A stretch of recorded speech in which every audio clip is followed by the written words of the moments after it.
அல்லேலூயா. கர்த்தர் என் சத்தத்தையும் என் விண்ணப்பத்தையும் கேட்டபடியால் அவரில் அன்பு கூறுவேன் என்று சொல்லி சங்கீதம் 116 சொல்லுகிறது போல அவரில் அன்பு கூறுகிறவர்கள் ஆலயத்தை அதிகமாய் நேசிப்பார்கள்.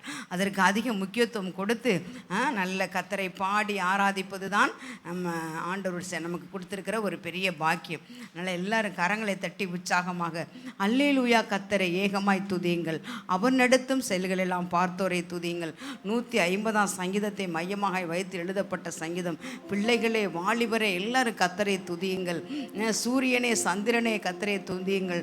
தம்புரோடும் யாழோடும் தீங்குகளோடும் ஓசை உள்ள கைத்தாளத்தோடும் கர்த்தரை துதியுங்கள். எல்லாரும் ஓசை உள்ள கைத்தாளம் கொண்டு வந்திருக்கிறீங்களா? நல்லா ஹல்லேலூயா. நிச்சயமாக எல்லாருடைய அவருடைய கரங்களில் அவருடைய காதுகள் கேட்குற அளவுக்கு உங்கள் பீட்டுக்கு அந்த பாட்டோடைய பீட்டுக்கு தக்கபடி நீங்கள் பாடும்போது அது ரொம்ப ஆசீர்வாதமாக இருக்கும். கரங்களை தட்டி உற்சாகம் பாடலாமா? அல்லேலூயா கர்த்தரையே ஏகமாய் துதியுங்கள், அவர் நடத்தும் செயல்களெல்லாம் பார்த்தோரை துதியுங்கள். வல்லமையாய் கிரியை செய்யும் வல்லோரை துதியுங்கள், எல்லோரையும் ஏற்றுக்கொள்ளும் இயேசுவை துதியுங்கள். ராஜாதி ராஜனாம் இயேசு ராஜன் பூமியில் ஆட்சி செய்வார். அல்லேலூயா அல்லேலூயா தேவனை துதியுங்கள். தம்புரோடும் வீணையோடும் கர்த்தரை துதியுங்கள்.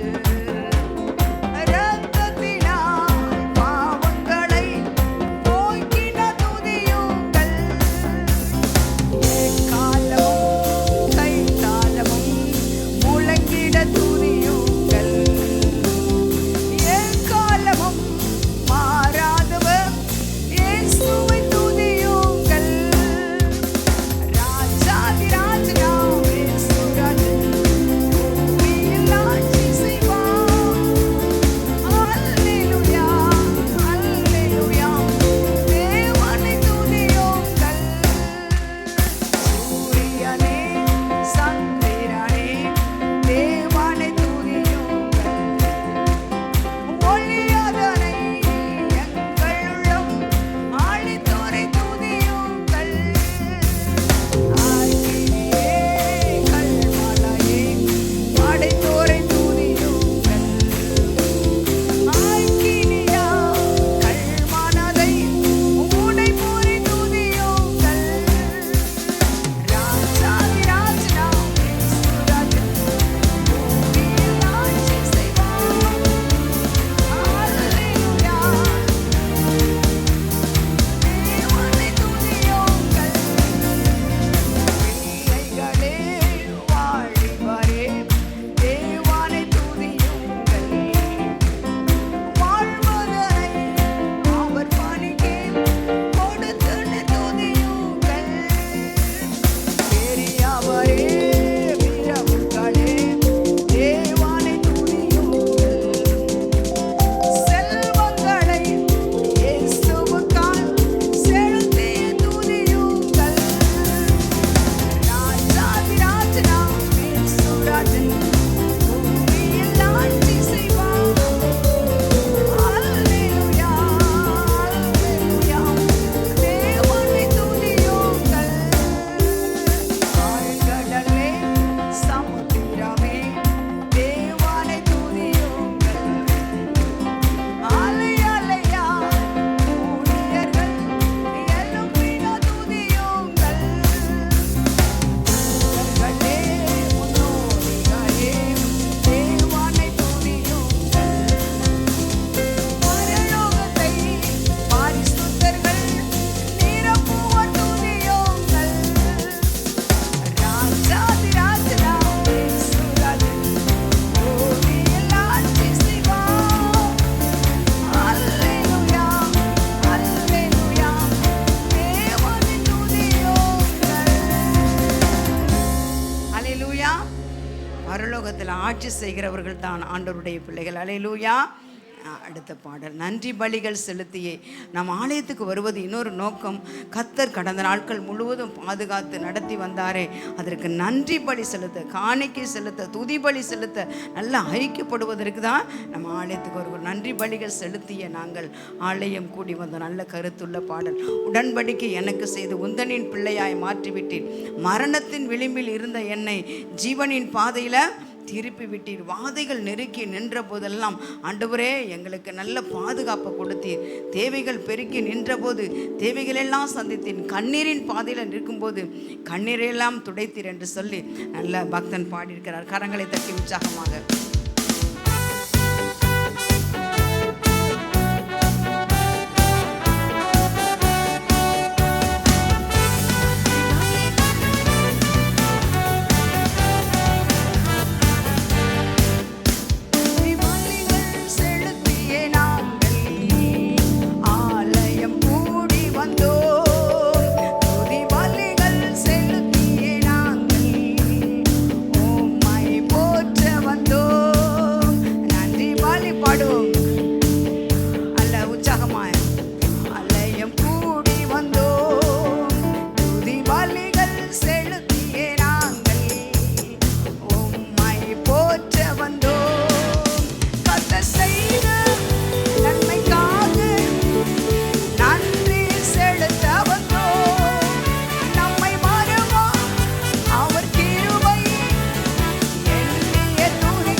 ஆனந்த துதி ஒலி கேட்கும், ஆடல் பாடல் சத்தமும் தொனிக்கும், ஆகாய விண்மீனாய் ஆவர்ஜனம் பெருகும், ஆண்டவர் வாக்கு பழிக்கும். அவர் வாக்குத்தத்தம் பண்ணினா நிச்சயமாக ஆண்டவர் உங்களுக்குன்னு என்னென்ன வாக்குத்தத்தம் நீங்கள் வேதத்தை படிக்கும் பொழுதோ ஊழியக்காரர் மூலமோ உங்களுக்கு கொடுக்குற வார்த்தையை நிச்சயமாக எழுதி வைத்து கொள்ளுங்கள்.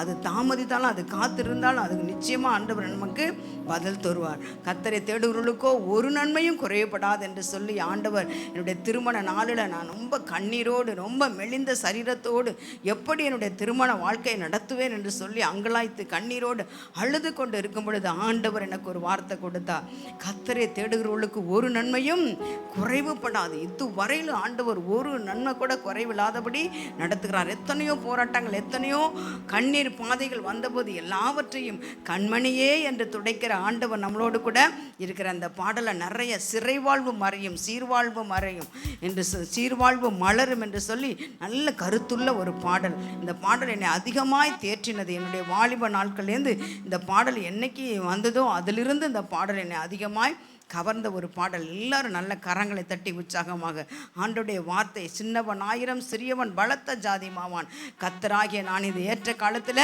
தீவிரமாய் செய்வேன். ஆண்டவர் செய்கிற நேரம் வந்துச்சுன்னா நிச்சயமாக தீவிரமாய் ஆண்டவர் செய்வார். இப்பொழுது இருக்கிறதை காட்டிலும் பல மடங்கு ஆண்டவர் ஆசீர்வதிப்பார். அவரை மாத்திரம் நம்ம நோக்கி பார்த்து நல்லா உற்சாகமாய் கரங்களை தட்டி பாடலாமா?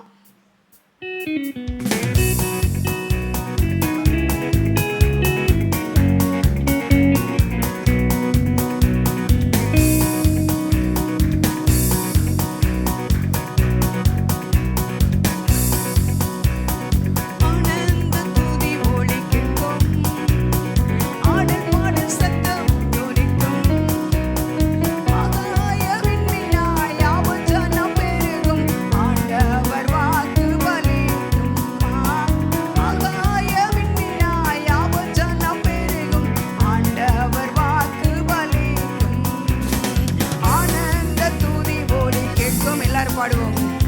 ஆடல் பாடல் சத்தமும் தோனிக்கும், ஆகாய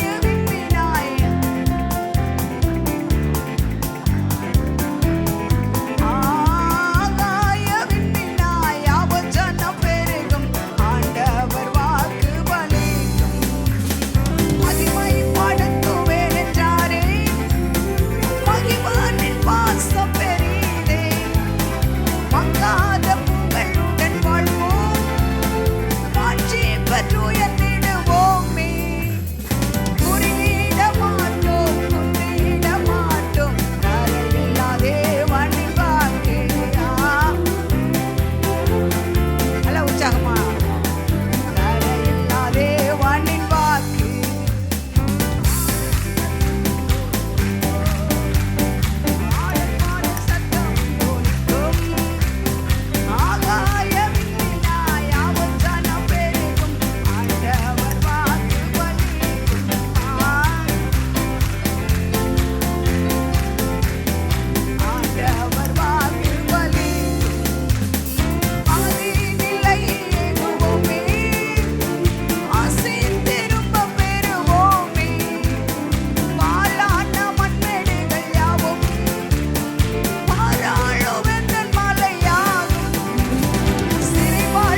எல்லாம் பதறாத வாழ்வு, சிதறாத மனதை நிச்சயமாக ஆண்டவர் தான் தருவார். நம்ம ஆண்டவர் சமூகத்துக்கு ஓடி வந்திருக்கிறோம். நம்ம கேட்குற எல்லா ஆசீர்வாதத்தையும் ஆண்டவர் தருவார். சாலமோனை பார்த்து உனக்கு வேண்டியது, உனக்கு என்ன விருப்பமோ அதை கேள், என்னிடத்தில் தருவேன் என்று சொல்கிறார். ஆண்டவரிடத்தில் அவர் பெஸ்ட்டை கேட்குறார்.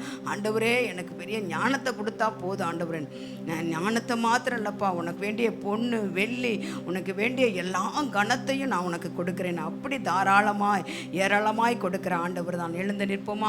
ஆண்டவர் சமூகத்தில் நாமே அர்ப்பணிக்கிற நேரம்.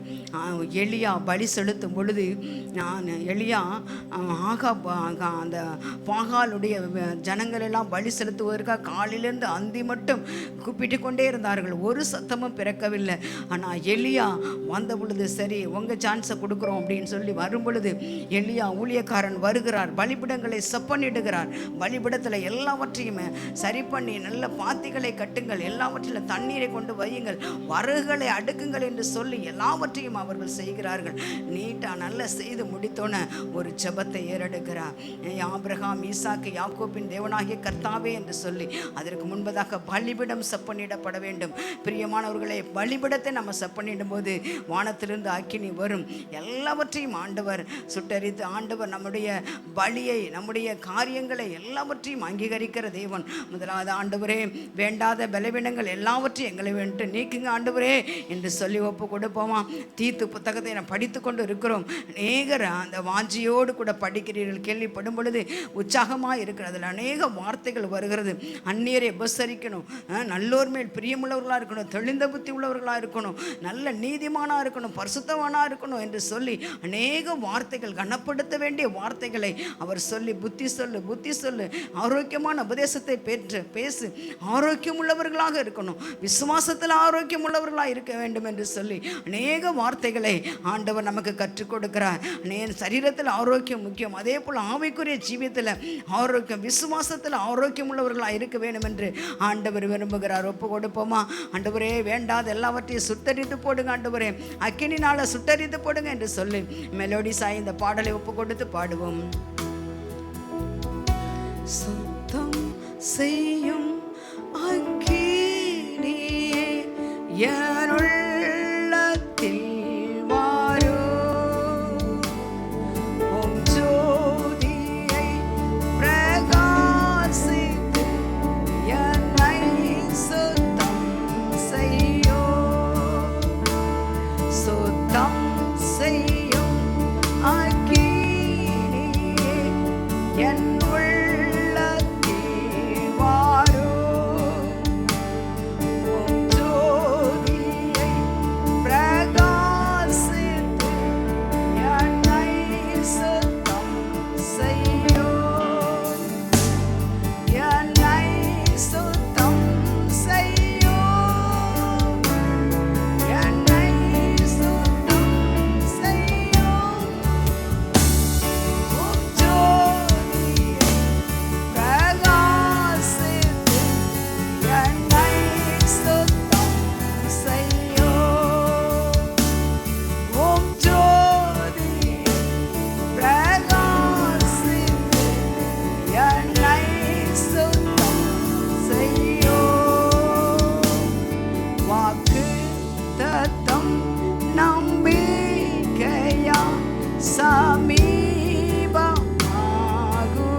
ஜெபம் கேளும் நல்ல பிதாவே, ஆமேன்.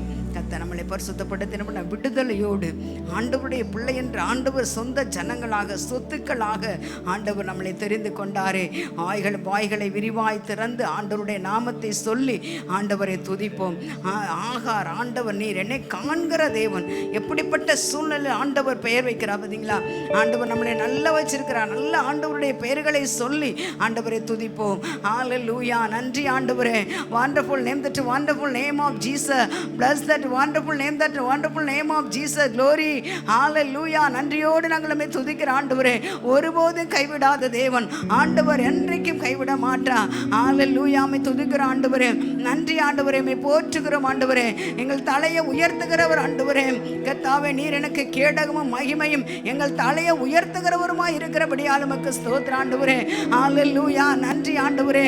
நெருக்கத்தில் கர்த்தரை நோக்கி கூப்பிட்டேன், அவர் என்னுடைய ஜெபத்தை கேட்டு ஆண்டவரே என்னை கேட்டுள்ளேன். விசாலத்தில் வைக்கிற தேவன், நெருக்கத்தை விசாலமாக மாற்றுகிற தேவன். ஹல்லேலூயா. நன்றியோடு துதிக்கிறோம் அப்பா. சுகமாய் தங்க பண்ணுகிற தேவன். நான் படுத்து நித்திரை செய்வேன், கர்த்தர் ஒருவரே என்னை சுகமாய் தங்க பண்ணுகிற தேவன். ஹல்லேலூயா. நன்றியோடு துதிக்கிறோம் அப்பா. சுகத்தை தருகிறவர், ஆரோக்கியம் தருகிறவர், பலப்படுத்துகிறவர், சகாயம் பண்ணுகிறவர், உசிதமான கோதுமை நன்மையினால திருப்தியாக்குகிறவர். ஹல்லேலூயா. வாசல்களே ஆண்டவரே துதியுங்கள் ஆண்டவரே. ஹல்லேலூயா. துதிக்கிறோம் துதிக்கிறோம் துதிக்கிற ஆண்டவரே. நன்றி ஆண்டவரே. நன்றி ஆண்டவரே. சீயோனே துதி, எருசலேமே துதி. ஹல்லேலூயா. தளர்ந்த எல்லாவற்றையும் தாழ்பாடுகளை எல்லாம் ஸ்திரப்படுத்துகிற தேவன். நன்றி ஆண்டு. வனாந்திரத்தில் ஆறுகளை ஓட செய்கிற தேவன். வனாந்திரம் போல இருக்கலாம், அதில் ஆறுகளை ஓட செய்கிற தேவன். ஹல்லேலூயா. ஹல்லேலூயா. ஹல்லேலூயா. கற்பாரிகளை பிளந்த நீர் ஊற்றுகளை கொடுக்கிற தேவன் நம்முடைய தேவன். ஹல்லேலூயா. அப்படிப்பட்ட அற்புதங்களை செய்கிற தேவன். ஹல்லேலூயா. உங்க சூழ்நிலைகள் எல்லாவற்றிலும் ஆண்டவருடைய கரம், ஆண்டவர் தேற்றுகிற கரம், உயிர்ப்பிக்கிற கரம், உருவாக்குகிற கரம். ஹல்லேலூயா. நன்றி ஆண்டவரே. நன்றி ஆண்டவரே. நன்றி ஆண்டவரே. நேற்று தினத்தில் நாறுகிற சரீரம், 4 நாளான சரீரத்தை கூட தேவன் உயிர்ப்பித்து மீண்டும் ஆண்டவரே பந்தியில சாப்பிடுகிற அளவுக்கு, அநேக நாட்கள் உயிரோடு இருக்கிற அளவுக்கு கிருபை செய்கிற தேவன். Wonderful wonderful wonderful Lord, mighty Lord. வாயை திறந்து துதிப்போம். நல்லவரே வல்லவரே என்று சொல்லுவோம். ஹல்லேலூயா. உங்கள் வாய்கள் நல்ல நிறைவாய் ஆண்டவரை புகழுவோம். ஹல்லேலூயா. ஹல்லேலூயா. நன்றியோடு துதிக்கிற ஆண்டவரே. நன்றி ஆண்டவரே. பூர்த்தியும் கீர்த்தியும் புகழ்ச்சியுமாய் வைக்கிற தேவன். நன்றி ஆண்டவரே. துதிக்கிறோம். ஹல்லேலூயா. ஹல்லேலூயா. ஹல்லேலூயா. செங்கடலை பிளந்து ஆண்டவரே ஆசீர்வாதங்களை கொடுத்தவர், யோர்தானை பிளந்து ஜனங்களை நடத்தினவர், தண்ணீரை குவியலாக மாற்றுகிறவர். ஹல்லேலூயா. ஹல்லேலூயா. காற்றையும் கடலையும் பார்த்து இறையாதே அமைதலாயிரு என்று சொல்லி ஹல்லேலூயா அற்புதம் செய்கிறவர். படுக்கை எடுத்துக்கொண்டு நட என்று சொன்ன வார்த்தையிலே அவனுடைய எலும்புகளை எல்லாம் பலப்படுத்தினவர். நன்றி ராஜா. நன்றி ராஜா. நாங்களுமே துதிக்கிறோம். நாங்களுமே துதிக்கிற எத்தனை ஆண்டவரே நீ செய்த அற்புதங்கள் அதிசயங்கள் உலகம் கொள்ளாத ஆண்டவரே, புத்தகங்கள் எழுதி முடியாத ஆண்டவரே. ஹல்லேலூயா. நன்றி நன்றி அப்பா. நன்றி அப்பா. எங்களை ஆண்டவரே இந்த இடத்துல ஆண்டவரே கூட்டி சேர்த்தீரே. நல்ல ஆலயத்தை கொடுத்தீரே, நல்ல இசை கருவிகளை கொடுத்தீரே, நல்ல ஊழியக்காரரை கொடுத்தீரே, நல்ல விசுவாச குடும்பங்களை கொடுத்தீரே. நல்ல ஆண்டவரே கர்த்தாவே தாங்குற, ஜெபிக்கிற, ஊழியத்தில் தோள் கொடுக்கிற ஆண்டவரே, கீழ்ப்படுகிற, பணிவிடை செய்கிற ஆண்டவரே விசுவாச குடும்பங்களை கொடுத்தீரே. நன்றி ராஜா. நன்றி ராஜா. நன்றி ராஜா. Wonderful Lord. ஹல்லேலூயா. கரங்களை தட்டி உற்சாகமாய் பாடலாம். உம்மை போற்றி பாடுவோம் எங்கள் உயர்ந்த கண்மலையே என்று சொல்லி, உம்மை போற்றி பாடுவோம் எங்கள் உயர்ந்த கண்மலையே என்று சொல்லி பாடலாமா? Thank you Jesus.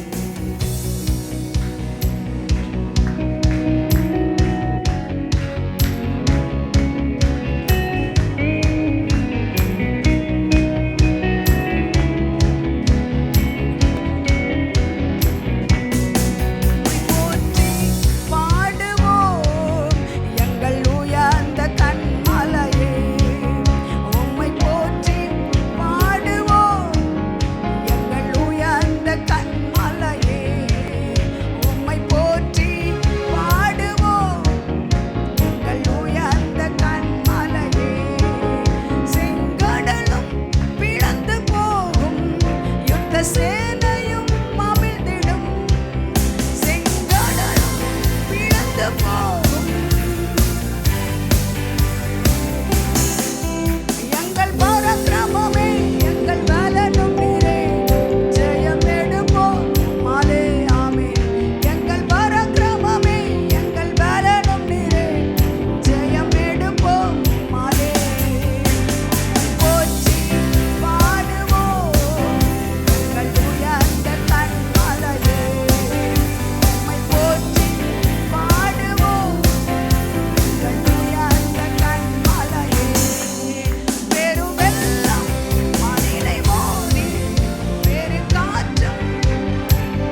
கண்மலை, என் கோட்டை, என் தேவன், என் இரட்சண்ய கொம்பு என்று சொல்லி ஆண்டவரை வர்ணிக்கிறார். ஆண்டவர் வனாந்தரத்தில் சுற்றி திரிந்தார். சகோதரர்கள் மறந்து விட்டார்கள், பெற்றோர் மறந்து விட்டார்கள். எல்லாவற்றிலும் இருந்து ஆண்டவர் அவரை அழைத்து வந்து வனாந்தரத்தில் சாப்பாடு இல்லாமல் போய் அபிகாயில்கிட்ட சாப்பாடு கேட்கிற நிலைமையில தாவீது இருந்தா. துரத்தி அடித்தார்கள்.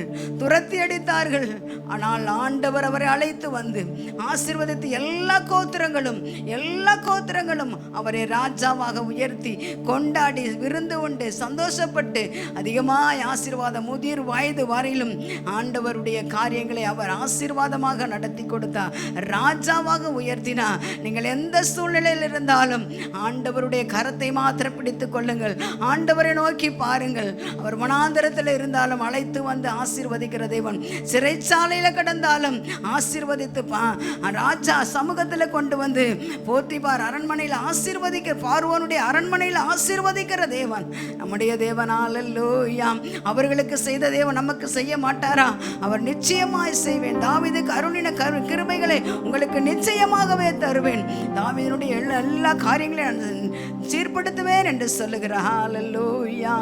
நன்றி ஆண்டவரே, நன்றியோடு நாங்களுமே துதிக்கிறோம். மறவாமல் நினைக்கிற தேவன். இந்த பாடலை எல்லாரும் சேர்ந்து மெலோடிஸாய் நிறுத்தி ஆண்டவரே என்னை நினைத்தீரே என்று சொல்லி கர்த்தர் நம்மை நினைத்திருக்கிறார், அவர் ஆசீர்வதிப்பார் என்று சொல்லி அநேக காரியங்கள் வேதத்தில் உண்டு. கர்த்தர் யார் யாரெல்லாம் அன்னாலே நினைத்தருளின தேவன். மனமடிவாய் கண்ணீரோடு கவலையோடு துக்கம், சாப்பிட முடியாதபடி துக்கம், அப்படிப்பட்ட சூழ்நிலை. ஆனால் ஆண்டவர் அவரை நினைத்தருளினார், சரித்திரம் படைத்துட்டார். எனக்கு ரொம்ப பிடிச்ச கேரக்டர் அன்னாள். எல்லா சூழ்நிலை, ஊழியக்காரர் கூட கனவீனப்படுத்தின சூழ்நிலை உண்டு. எல்லாவற்றிலும் நல்ல அதிகமாய் கனப்படுத்தி சரித்திரம் படைத்து வேதத்தில் நடு மையத்தில் ஆண்டவர் எழுதி வைத்திருக்கிறார். ஹல்லேலூயா. மறவாமல் நினைக்கிற தேவன். பாடுவோமா? மறவாமல் நினைத்தீரையா, மனதார நன்றி சொல்வே, என்னை மறவாமல் நினைத்தீரையா, மனதார நன்றி சொல்வே, இரவும் பகலும் என்னை நினைந்தே இதுவரை நடத்தினீரே, இரவும் பகலும் என்னை நினைந்தே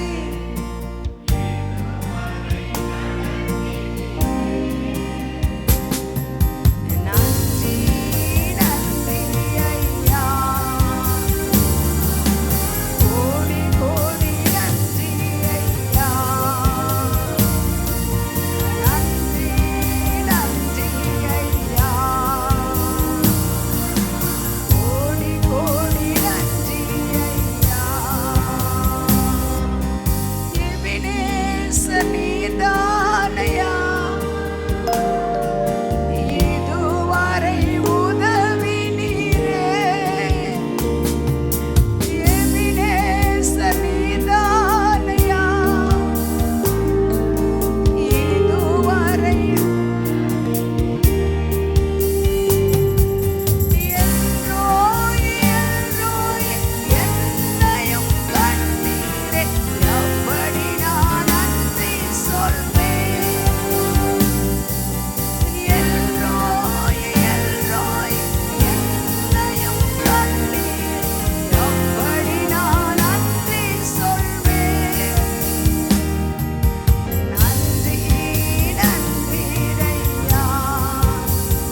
ஜெபிக்கிறோமாப்பா.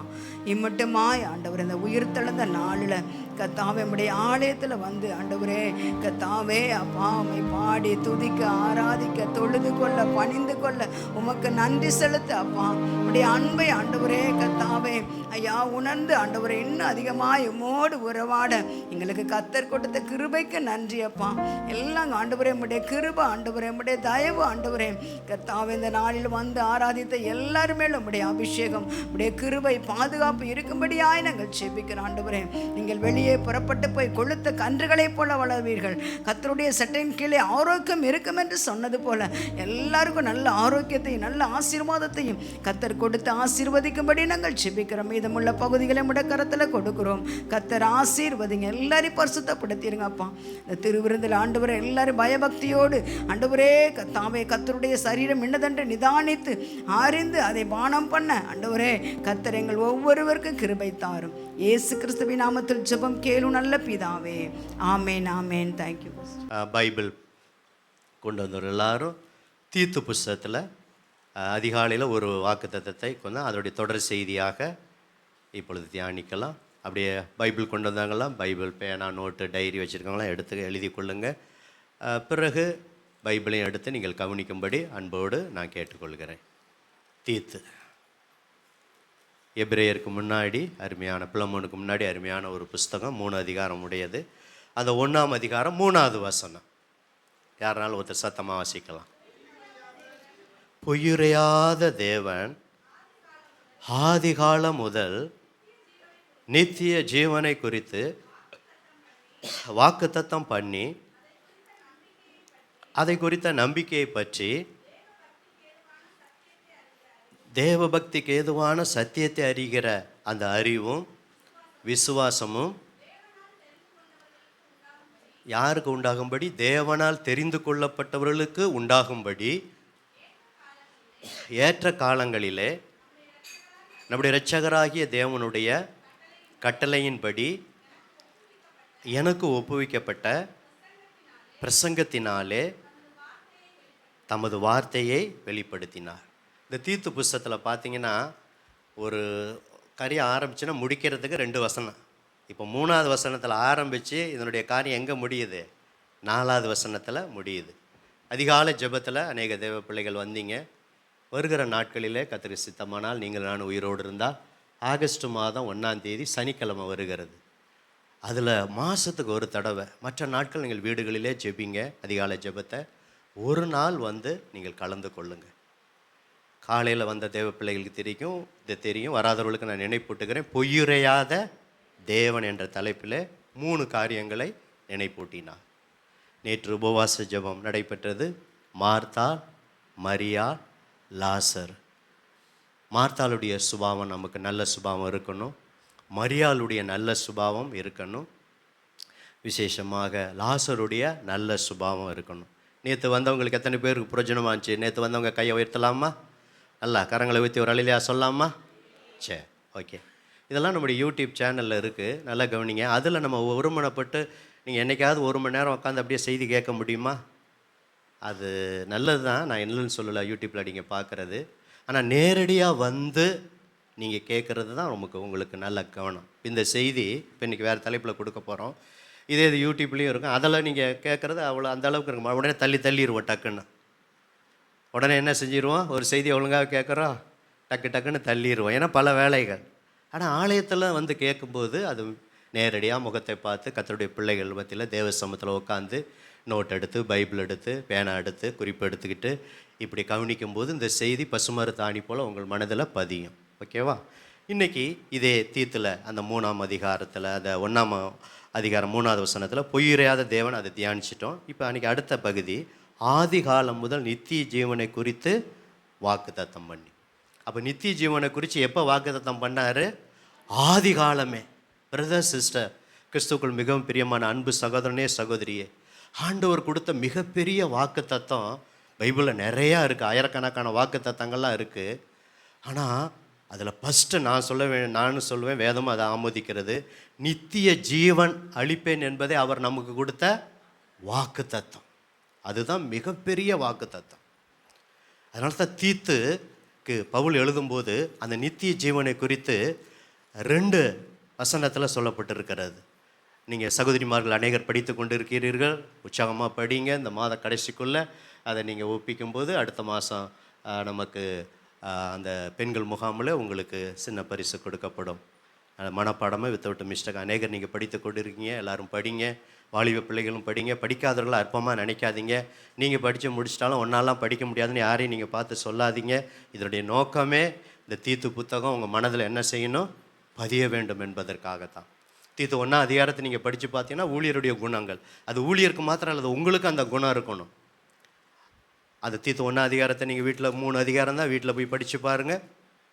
அதில் இருக்கிற காரியங்கள்லாம் ஊழியக்காரனுக்கு மாத்திரமல்ல, நீங்களும் குற்றச்சாட்டப்படாதனா இருக்கணும், ஒரே மனையை உடையவர்களாக இருக்கணும், அடங்காதவர்களாக இருக்கணும், இப்படி விசுவாச பிள்ளைகளாக இருக்கணும், கண்காணிக்க அது சொல்லியிருந்தாலும் நீங்களும் குற்றச்சாட்டப்படாதவர்களாக இருக்கணும், இஷ்டப்படி செய்யாதவர்களாக இருக்கணும். அது ஊழியக்காரனுக்கு தான் விசேஷமாக. நீங்களும் ஆவிக்குரிய ஊழியக்காரராக இருக்கீங்க, லேவியரை ஆசாரியரை புதிய ஏற்பாட்டில் இருக்கீங்க. அப்போ உங்களுக்கும் அந்த அந்நியரை உபசரிக்கிற குணம், நல்ல ஒரு பிரியமில் தெளிந்த புத்தி, நீதிமான், பரிசுத்தவான், இப்படியெல்லாம் அந்த இருக்கணும். ஆனால் இதில் இருக்கக்கூடாத காரியம் தீர்த்த புத்தகத்தை சுருக்கமாக சொல்லிட்டு தான் இன்றைக்கி நித்திய ஜீவனை குறித்து தியானிக்க போகிறோம். 12ஆம் வசனத்தை பார்க்கும்போது கிரேத்தா தீவா ஓயா பெயர் துஷ்ட மிருகங்கள் பெருவயிற்று சோம்பேறிகள் என்று அவர்களில் ஒருவனாகி அவர்கள் தீர்க்கதரிசியானவனே சொல்லிடுறான். ஓயா பொய்யர். அப்போ கிரேஸ் ஐபிஎஸ் சபையாருக்கு பொய் வரவே கூடாது. வாயில் எப்பொழுதும் நம்ம வாயில் என்ன தான் வரணும், உண்மை வரணும். இருதயத்தில் உண்மை இருக்கணும், வாயில் உண்மை இருக்கணும், பண விஷயத்தில் உண்மையாக இருக்கணும். எந்த விஷயத்திலும் நம்ம தேவன் உண்மையுள்ளவர், அவர் பொய்யிறையாத தேவன். 1ஆம் தேதி அதிகாலையில் தியானித்தோம், அவர் பொய்யிறையாத தேவன். அப்போ கிரேத்தா தீவார் ஓயா பொய்யராக இருந்தார். இதுதான் 1ஆம் அதிகாரம். நீங்கள் 2ஆம் அதிகாரத்தில் நீங்கள் பார்த்தீங்கன்னா ஆரோக்கியமான உபதேசங்களை பேசணும்னு சொல்லி அங்கே முதிர் வயது உள்ள புருஷர்கள் எப்படி இருக்கணும், முதிர் வயதில் ஸ்திரீ எப்படி இருக்கணும், பாலிய ஸ்திரீகள் எப்படி இருக்கணும், பாலிய புருஷர்கள் எப்படி இருக்கணும், வசனத்தை ஒரு ஊழியக்காரன் எப்படி பகுத்து போதிக்கணும், வேலைக்காரர் எஜமான இடத்துல நீங்களாம் வேலை செய்கிறீங்க ப்ரைவேட்டில் இதில் உங்கள் எஜமானுக்கு பாஸுக்கு எப்படி கீழ்ப்படியணும், அதிகாரத்துக்கு எப்படி கீழ்ப்படியணும் அப்படின்னு சொல்லிட்டு 2ஆம் அதிகாரம் 5ஆம் வசனம் பாருங்கள். நீ இவைகளை பேசி போதித்து சகல அதிகாரத்தோடும் கடிந்துகொள், ஒருவனும் உன்னை அசுட்ட பண்ண இடம் கூடாது இருப்பாயாக. அந்த தீத்து கிரேத்தா தீவில் தான் பவுல் விட்டுட்டு வந்தார். ஃபஸ்ட்டு பவுலோட தான் இவரும் கிரேத்தா தீவுக்கு போகிறாரு. மத்திய தரைக்கடலில் ஒரு பகுதி தான் இந்த கிரேத்தா தீவு. இந்த கிரேத்தா தீவில் அவர் ஊழியக்காரராக இருந்தது. இன்னும் நிறைய ஊழியக்காரர்களை ஏற்படுத்து. சபையில் ஒரு ஒழுங்கு கிடையாது, டிசிப்ளின் கிடையாது. முதிர் வயதுக்காரங்க கண்டபடி நடந்துக்கிறாங்க. முதிர் வயது ஸ்திரீகள் இருக்காங்க, பாலிய ஸ்திரீகளுக்கு அவங்களுக்கு நீ புத்தி சொல்லி, வாலிபர்களுக்கு புத்தி சொல்லி, வேலை செய்கிறவங்க எப்படி இருக்கணும்னு சொல்லி நிறைய புத்திமதிகள் சொல்லிட்டு 2ஆம் அதிகாரம் தீத்து 2:15 பாருங்கள். இவைகளை நீ பேசி போதித்து சகல அதிகாரத்தோடு என்ன செய்ய, கடிந்துகொள். இதுதான் நமக்கு பிடிக்க மாட்டேங்குது. ஊழியக்காரன் அன்பாக பேசினா புரியுது, என்னைக்காவது ஒரு நாள் கடிந்து கொண்டுட்டா அப்படியே முகநாடு என்ன செஞ்சிருது, வேறுபட்டு போகுது. அப்படி இருக்கக்கூடாது. நீதிமன் என்னை தயவாய் கொட்டினாலும் அது என் தலைக்கு எப்படி இருக்குது, என்னையை போல இருக்குன்னு சொல்லணும். அடுத்து நீங்கள் 3ஆம் அதிகாரத்தை தீர்த்து இதான் சாராம்சம். நான் மனப்பாடம் பண்ணல, சகோதரிமார்களுக்கு தான் மனப்பாடம் பண்ணுறது இருக்குது. ஆனால் அதோட சாராம்சத்தை நீங்கள் புரிஞ்சு என்ன செய்யணும், படிக்கணும். ஏதோ கடன்னு மனப்பாடம் பண்ணுறேன்னு அப்படி மனப்பாடம் பண்ணி ஒப்பிக்கக்கூடாது. பாடத்தை படிக்கிற மாதிரி பைபிளை படிக்கக்கூடாது. ஆண்டவரே இதெல்லாம் எனக்கு ஒரு ஊழியக்காரன் இப்படி இருக்கணும், நான் இப்படி இருக்கணும், சபையில் மக்கள் இப்படி இருக்கணும். இதெல்லாம் படிக்கிறது மாத்திரம் இல்லை, மனப்பாடம் பண்ணுறது மாத்திரம் இல்லை. சகோதரிமார்கள் நீங்கள் எல்லாம் என்ன செய்யணும், படிக்கிற பிள்ளைங்க, வாலிப பிள்ளைகள் நீங்கள் படிக்கலாம். தீத்து 3 அதிகாரம் தான், 5 30, முதல் அதிகாரம் 16 30, மொத்தம் 46 வசனம் தான் இருக்குது. நல்ல கருத்துள்ள வார்த்தைகள் எல்லாம் புரிஞ்சு நீங்கள் படிச்சிங்கன்னா பிரயோஜனமாக இருக்கும். 3ஆம் அதிகாரத்தை படித்தீங்கன்னா அங்கே புத்தீனமான தர்க்கம், வம்ச வரலாறு, சண்டை இதெல்லாம் விட்டு விலகு. வேத புரட்டனாக இருக்கிறவர்களுக்கு ஒரு 2 தரம் புத்தி சொல்லி விலகு. நெருக்கிரிகளை செய்ய பக்தி வைராக்கியமாக இருக்கணும், ஆயத்தமாக இருக்கணும், ஜாக்கிரதையாக இருக்கணும், பழகணும் அப்படின்னு சொல்லிட்டு அந்த நித்திய ஜீவனை குறித்து மறுபடியும் 3ஆம் அதிகாரத்தில் மறுபடியும் பவுல் நினைப்பூட்டுகிறார். இன்றைக்கி தலைப்பு நித்திய ஜீவன் தான். ஆனால் அந்த 3 அதிகாரத்தை நான் சுருக்கமாக உங்களுக்கு நான் சொல்லிட்டேன். இப்போ 3ஆம் அதிகாரம் 6ஆம் வசனம் பாருங்கள். தமது கிருபையினாலே நம்ம நீதிமான்களாக்கப்பட்டு நித்திய ஜீவன் உண்டாகும் என்கிற நம்பிக்கையின்படி சுதந்திரராகத்தக்கதாக அவர் நமது இரட்சகராகி இயேசு கிறிஸ்து மூலமாய் அந்த பரிசுத்த ஆவியை நம்ம சம்பூரணமாக என்ன செஞ்சார், பொழிந்தனர். அப்போ பரிசுத்த ஆவியை நமக்கு சம்பூர்ணமாக கொடுத்ததுக்கு காரணமே அந்த ஆவியானவர் நம்மளை நடத்துவார். வலதுபுறம் சாயும்போது இங்கிட்டு சாயாதேன்னு சொல்வார், இடதுபுறம் சாயும்போது இங்கிட்டு சாயாதேம்பார். இதுதான் சரியான வழி நடம்பார். நம்மளை போதித்து நடத்துப்பார், சிச்சித்து நடத்துவார், சகல சத்தியத்திற்குள் நடத்துவார். ஆவியானவர் நம்மளை தேற்றுவார், நம்ம ஜெபிக்க வைப்பார். அந்த மணவாளுக்கு ஒத்த மணவாட்டியாக ஆவியானவர் நமக்கு சம்பூர்ணமாக கொடுத்த அபிஷேகம் வரங்கள் அதுக்காகத்தான். அதுக்கு காரணம் உலகத்தில் ஆண்டவர் ஆஸ்வதிப்பார், அதை பார்க்க நித்திய ஜீவன். நித்திய ஜீவன் தான் மிக முக்கியமானது.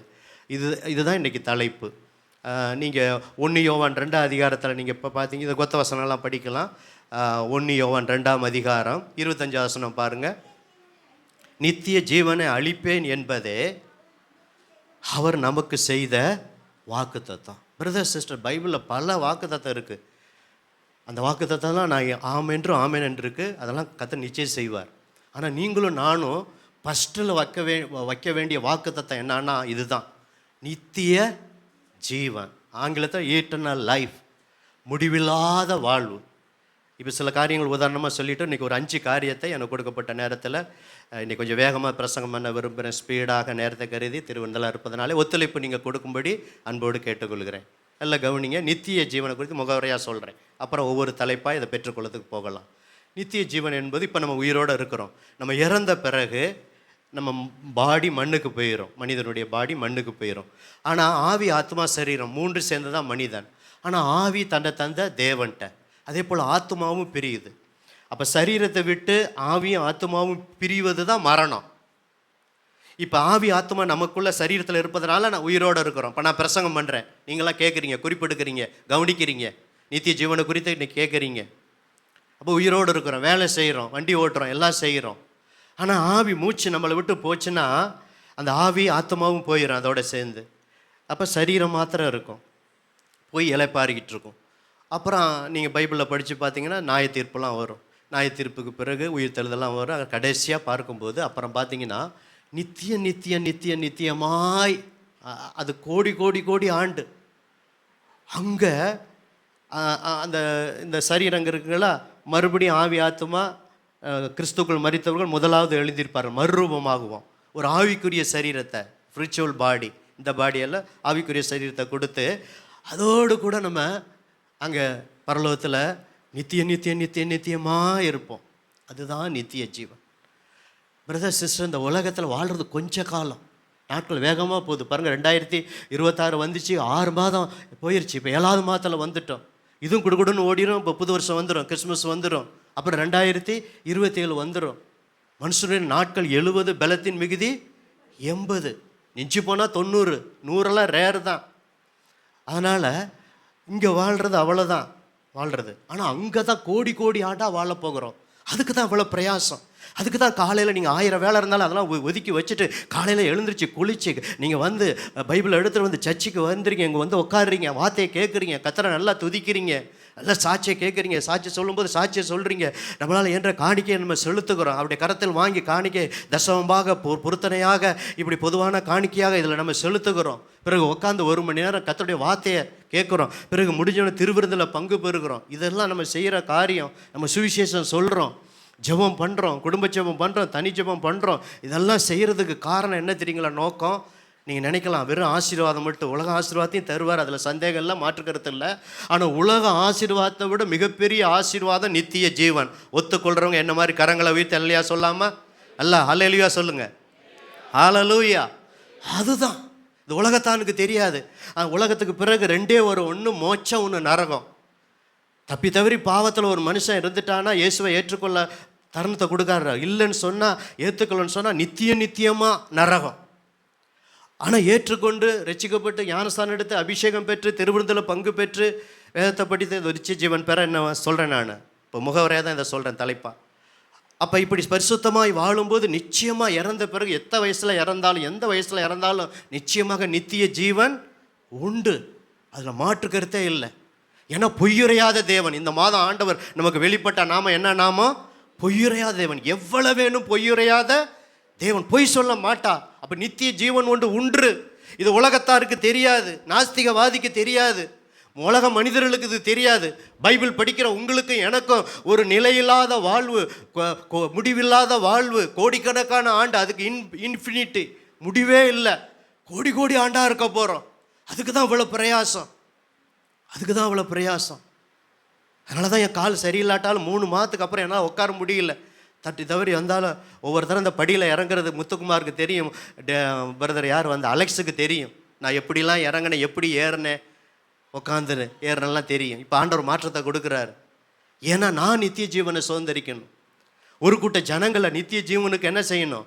ஆயத்தப்படுத்தணும். வாலிபர்கள் ஆயத்தப்படுத்தணும், முதியவர்கள் ஆயத்தப்படுத்தணும். சபையில் வந்திருக்கிற இந்த 50, 60, 70 பேர் ஆயத்தப்படுத்தணும். நீங்கள் ஆயத்தப்பட்டீங்கன்னா நிச்சயம் எல்லாருக்கும் நித்திய ஜீவன் உண்டு. அப்போ நாம் ஆயத்தப்பட்டது மாத்திரமல்ல, இன்னும் அநேகர் இந்த நித்திய ஜீவனுக்குள்ளே என்ன செய்யணும்? அவங்கள ரிச்சிப்புக்குள்ளே கொண்டு வந்து அவங்களும் அந்த பரலோகம் வரணும். அவங்களுக்கு தெரியல. ஆனால் சிலரையாவது நம்ம அக்னியிலேருந்து என்ன செய்யணும்? இழுத்துடணும். சிலரையாவது கொண்டு வரணும். இந்த 6 மாதம் போயிடுச்சு, ஒரு தீர்மானம் எடுங்க. ஆண்டவரே 6 மாதம் வேகமாக போயிடுச்சு, ஆண்டவரே மீதி உள்ள இந்த 6 மாதத்தில் சகோதரிமார்கள் சொல்கிறேன், நான் ஒவ்வொரு நாளும் செபிக்கிறேன், உங்கள் கணவரெல்லாம் வரணும், உங்கள் பிள்ளைகள் வரணும். நீங்கள் கூப்பிடுறீங்க, உங்கள் கணவரை கூப்பிடுறீங்க, அவங்க வரல, சோர்ந்து போகாதீங்க. தொடர்ந்து ஆண்டவரே எங்கள் கணவர் அந்த நித்திய ஜீவனை சுதந்திரிக்க வரணும். இன்னும் நம்ம போகலை, பூமியில் தான் இருக்கிறோம். இறந்த பிறகு ஒரு நித்திய ஜீவன் உண்டு. அதுக்கு இப்போவே ஆயத்தமாகணும். ஆண்டவரே எங்கள் கணவர் சபைக்கு வரணும். குடும்பமாக வரவங்க அதில் திருப்தி ஆகிடக்கூடாது. குடும்பமாக வர்றவங்க உங்கள் ஊரில் இன்னும் அநேகர் வரணும், இன்னும் அநேகர் வரணும். இன்னும் ஆயிரக்கணக்கான ஜனங்க இருக்காங்க, நம்முடைய இனஜன பந்துகள் எல்லாரும். அந்த நித்திய ஜீவன் மிகப்பெரிய ஆசீர்வாதம், மிகப்பெரிய வாக்கு தத்துவம். நித்திய ஜீவனை அளிப்பேன் என்பதே அவர் நமக்கு செய்த வாக்கு தத்தம். வாக்கு தத்தத்தில் மிகப்பெரிய வாக்கு தத்தம். அதனால தான் நான் அதை இவ்வளோ நேரம் உயர்த்தி அந்த வாக்கு தத்தத்தை நான் பேசுகிறேன். மற்ற வாக்கு தத்தங்களும் ஆமென்றும் ஆமென் என்று இருக்கிறது, அதெல்லாம் நல்லது தான். மாதம் ஒரு தடவை சபைக்கு வாக்குத்தம் கொடுக்குறார். தனிப்பட்ட பைபிள் படிக்கும்போது வாக்குத்தம் கொடுக்குறார். எவ்வளோ வாக்குத்தத்தங்களாம் ஆண்டவர் கொடுக்குறார் பைபிளில். அதெல்லாம் ஒருமையாக்கி கொள்கிறோம். நீங்கள் பெஸ்ட்டில் நம்பர் 1 வைக்க வேண்டியது நித்திய ஜீவன் அளிப்பேன். கொடுப்பார். இன்னும் நம்ம போகலை, மரணத்துக்கு பிறகு தான் நம்ம போகிறோம். கோடி கோடி ஆண்டாக இருக்க போகிறோம். அளிப்பேன் என்பதை அவரை நமக்கு செய்த வாக்குத்தத்தம். அதனால தான் தீத்து புஸ்தகத்தில் 2 தடவை அந்த நித்திய ஜீவனை குறித்துங்கிற வார்த்தை வருகிறது. ஆதி முதலே வாக்குத்தத்தம் பண்ணியிருக்கிறார் நித்திய ஜீவன். இப்போ தான் நான் பாயிண்ட்டுக்கு வரேன். அந்த நித்திய ஜீவனை சுதந்திரித்துக்குள்ள ஒரு 5 காரியம். முதலாவது வேகமாக எடுங்க, யோவான் 17:3. சீக்கிரம், யோவான் 17:3. ஒன்றான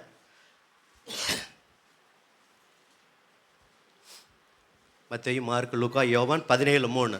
ஒன்றான மெய்தேவனாகிய உம்மையும் நீர் அனுப்பினவராகிய இயேசு கிறிஸ்துவையும் அறிவதே நித்திய ஜீவன். ஒரு அலையிலையா சொல்லாமா? பிதாவையும் அறியணும், இயேசுவையும் அறிவுதான் என்னது? நித்திய ஜீவன். இந்த யூதர்கள் பிதாவை அறிஞ்சிருந்தாங்க, இயேசுவை ஏற்றுக்கொள்ளவே இல்லை. இயேசு ஒரு தச்சன், மரியாளுடைய குமாரன், சாதாரண ஒரு மனுஷன், அப்படி தான் நினச்சாங்க. மேசியாவாக ஏற்றுக்கொள்ளலை. அவர் மேசியாவாக வந்தார், ரிச்சகராக வந்தார்.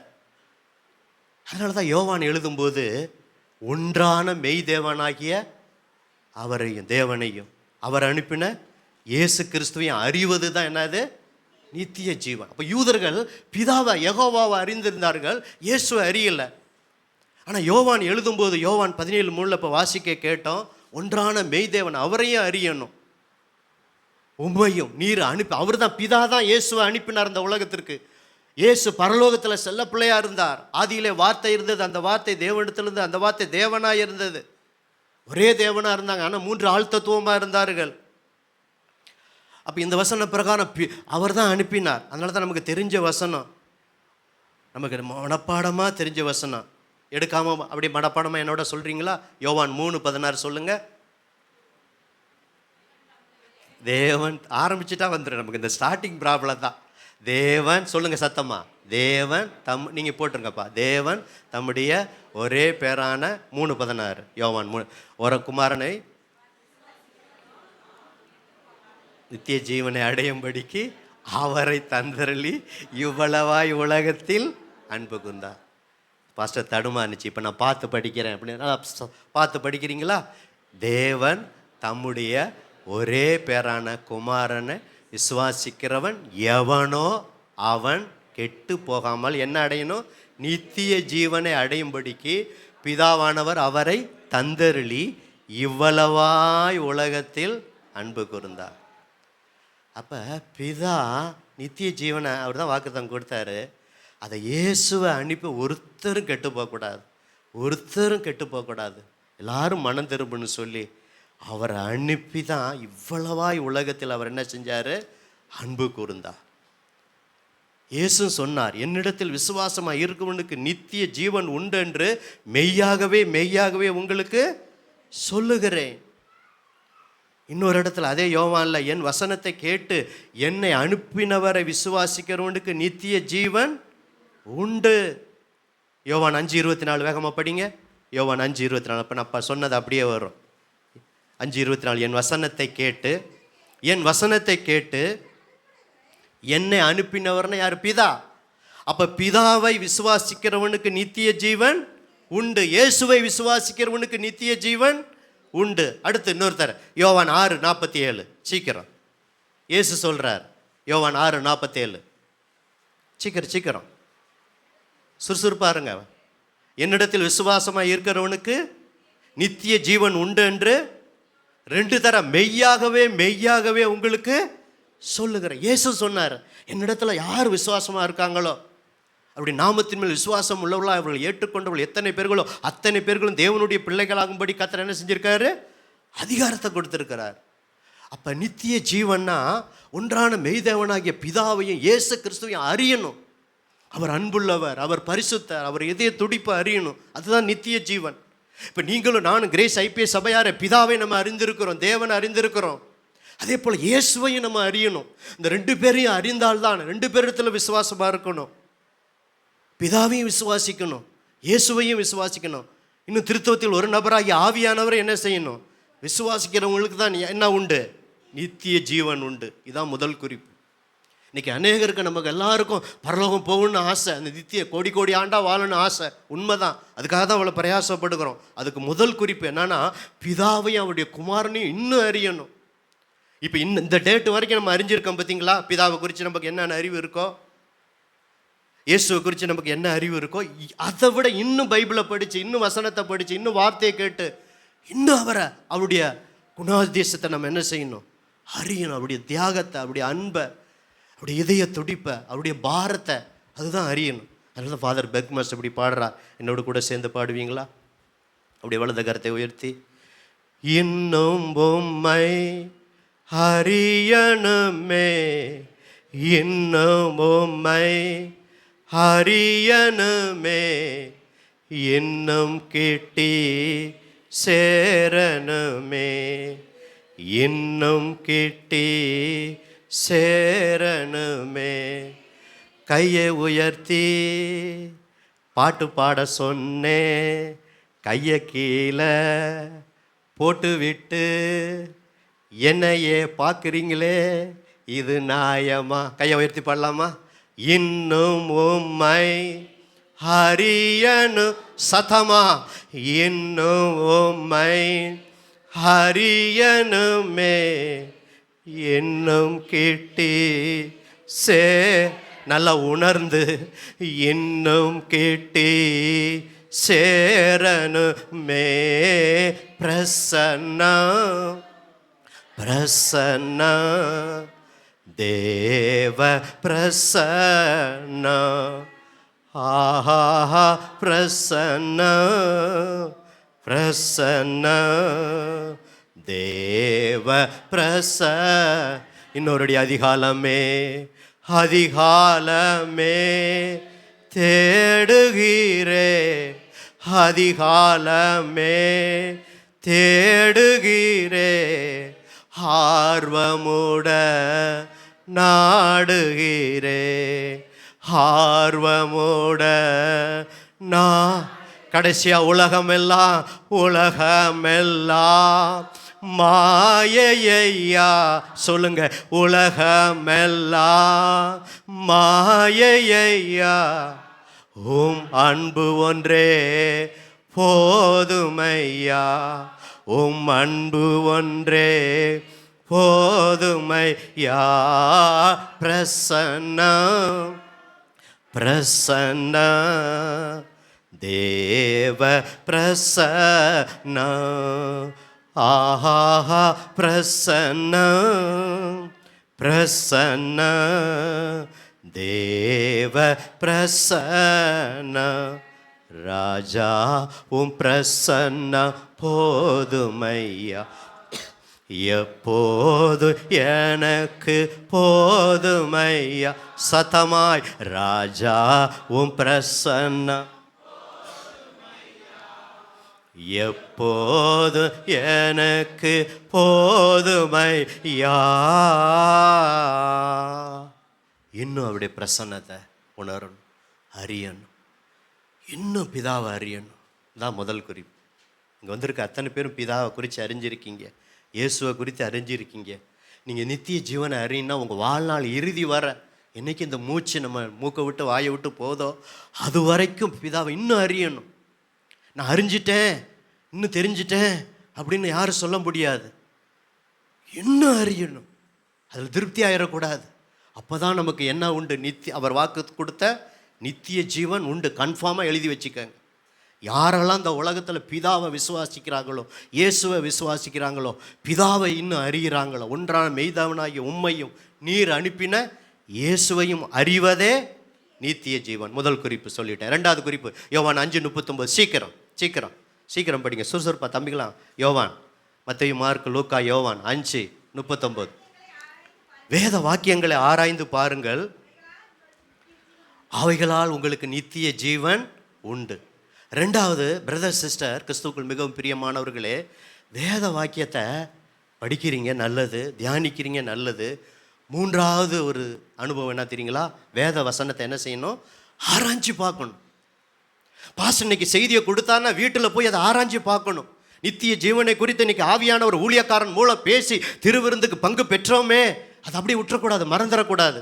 போனோன்னு சகோதரி மகளாக சமைப்பீங்க, ஞாபகம் இருக்காது. ஞாபகம் அப்போ சமைக்கும் போதே நித்திய ஜீவனை குறித்து உங்கள் மனசில் இருக்கிறதெல்லாம் தியானிக்கலாம். இன்னைக்கு ஆண்டவர் உங்களோட பேசுனதை அப்படியே நீங்கள் ஜெபம் பண்ணலாம். சமைச்சிட்டு இருக்கும்போதே, ஆண்டவரே பிதாவை இன்னும் அறியணும். முதல் குறிப்பில் அதானே ஆவியானவர் பேசுனீங்க. இயேசுவை இன்னும் அறியணும், இன்னும் விசுவாசிக்கிறேன். தேவனிடத்தில் விசுவாசமாக இருங்கள், என்னிடத்தில் விசுவாசமாக இருங்கள். இயேசு சொன்னார், நானே வழி சத்தியமும் ஜீவனுமாக இருக்கிறான். பிசாசு கொல்லவும் அழிக்கவும் திருட தான் வாரான். நானும் ஜீவன் உண்டாயிருக்கும், அந்த ஜீவன் பரிபூர்ணப்படவும் வந்தேன்னு இயேசு சொன்னார். அதுதான் நித்திய ஜீவன். நித்திய ஜீவன், அந்த ஈட்டர்னல் லைஃபு, முடிவில்லாத வாழ்வு, கோடிக்கணக்கான ஆண்டு.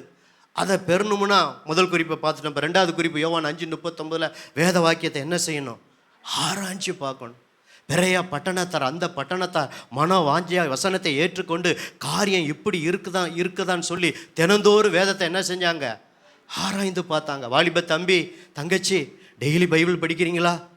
ஒரு அதிகாரம் 2 அதிகாரம் படிக்கிறீங்களா? வருஷத்தில் இப்போ 6 மாதம் போயிட்டோம். கொஞ்சம் யோசிச்சு பாருங்கள், இந்த வருஷம் நம்முடைய வேத வாசிப்பு எப்படி இருக்குன்னு யோசிச்சு பாருங்கள். அநேகர் படிக்கிறீங்க, நல்லது, கண்டினியூ பண்ணுங்க. இன்னும் படிக்காதவங்க ஆவியானவர் பேசும்போது உணர்த்தப்பட்டு என்னையே பாச சொல்கிறாருன்னு நினைக்காம எனக்கு ஆண்டவர் பேசுகிறான்னு சொல்லி என்னுடைய வேத வாசிப்பு குறைவாக இருக்கிறது. எவ்வளோ நேரத்தை ஆண்டவர் கொடுக்குறார் யோசிச்சு பாருங்கள். கொஞ்சம் யோசிச்சு பாருங்கள். உங்களுக்கு ஒரு நல்ல செய்தி நான் சொல்கிறேன். இந்த செல்லில் நம்ம டைம் செலவழிக்கிற காரியத்தை பைபிளில் செலவழித்தா எத்தனையோ அதிகாரத்தை நம்ம என்ன செஞ்சுருப்போம்? படிச்சிருப்போம்.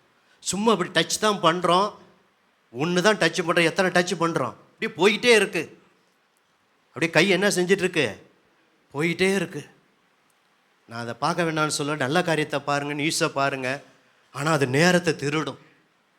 இன்றைக்கி செல்ஃபோனு ஒருத்தரை கூட விட்டு உள்ள, ஊழியக்காரர்லேருந்து, விசுவாசிலேருந்து, வயசானவங்கலேருந்து, சகோதரிலேருந்து, வாலிப பிள்ளை, குழந்தை பிள்ளைக்கு முன்னெல்லாம் நிலா நிலா ஓடிவா, இல்லாமல் ஓடிவா, மலையில் மேலே ஏறிவா, அப்புறம் என்னது புத்திங்களா? ஞாபகம் இருக்குது. அப்படி சொல்லி ஓட்டுவாங்க, நிலாவை பார்த்து அதை பார்த்து. இன்றைக்கெல்லாம் என்னது?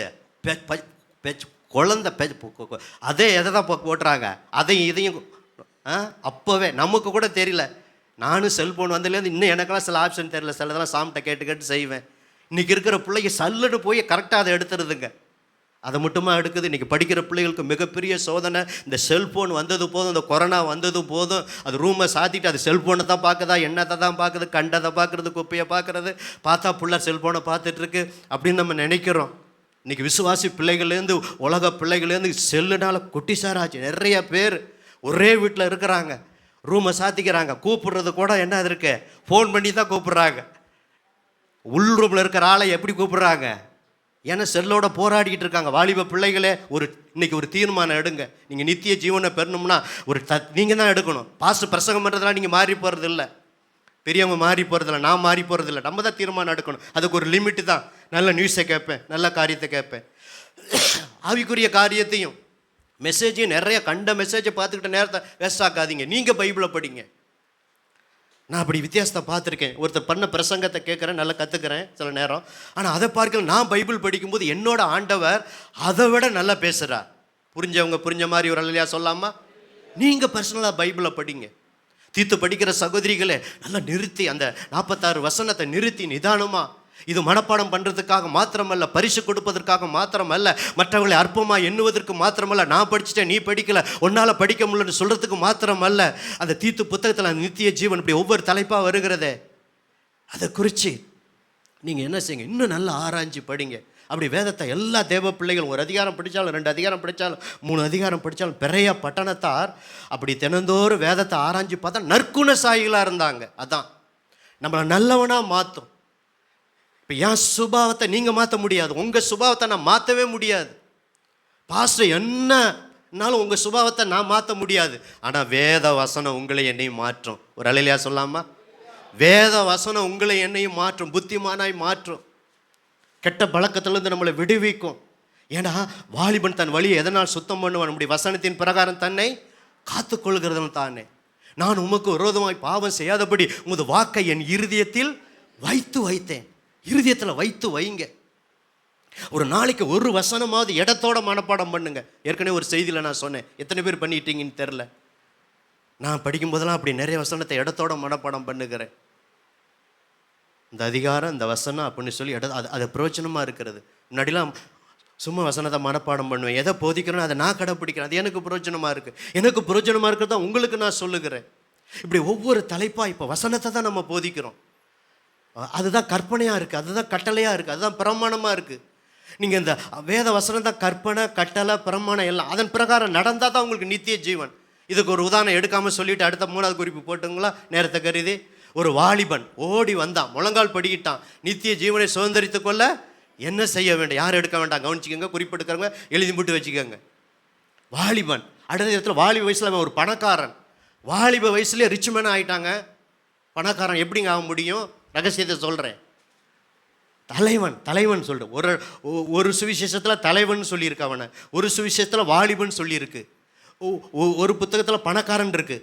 ஓடி வரான். ரோட்டில் யாராவது நம்ம முழங்கால் போட முடியுமா?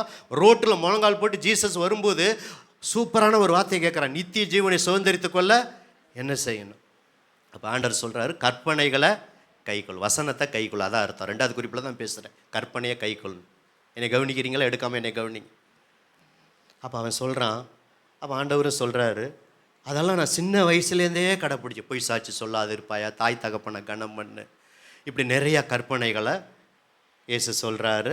அவன் சொல்கிறான், இதெல்லாம் நான் சின்ன வயசுலேருந்தே, கவனிங்க, அந்த சின்ன வயசுலேருந்தே அவன் கடைப்பிடிச்சதுனால தான் வாலிப வயசில் பணக்காரனாக மாறிட்டான். ஒரு அல்லேலூயா சொல்லாமல்?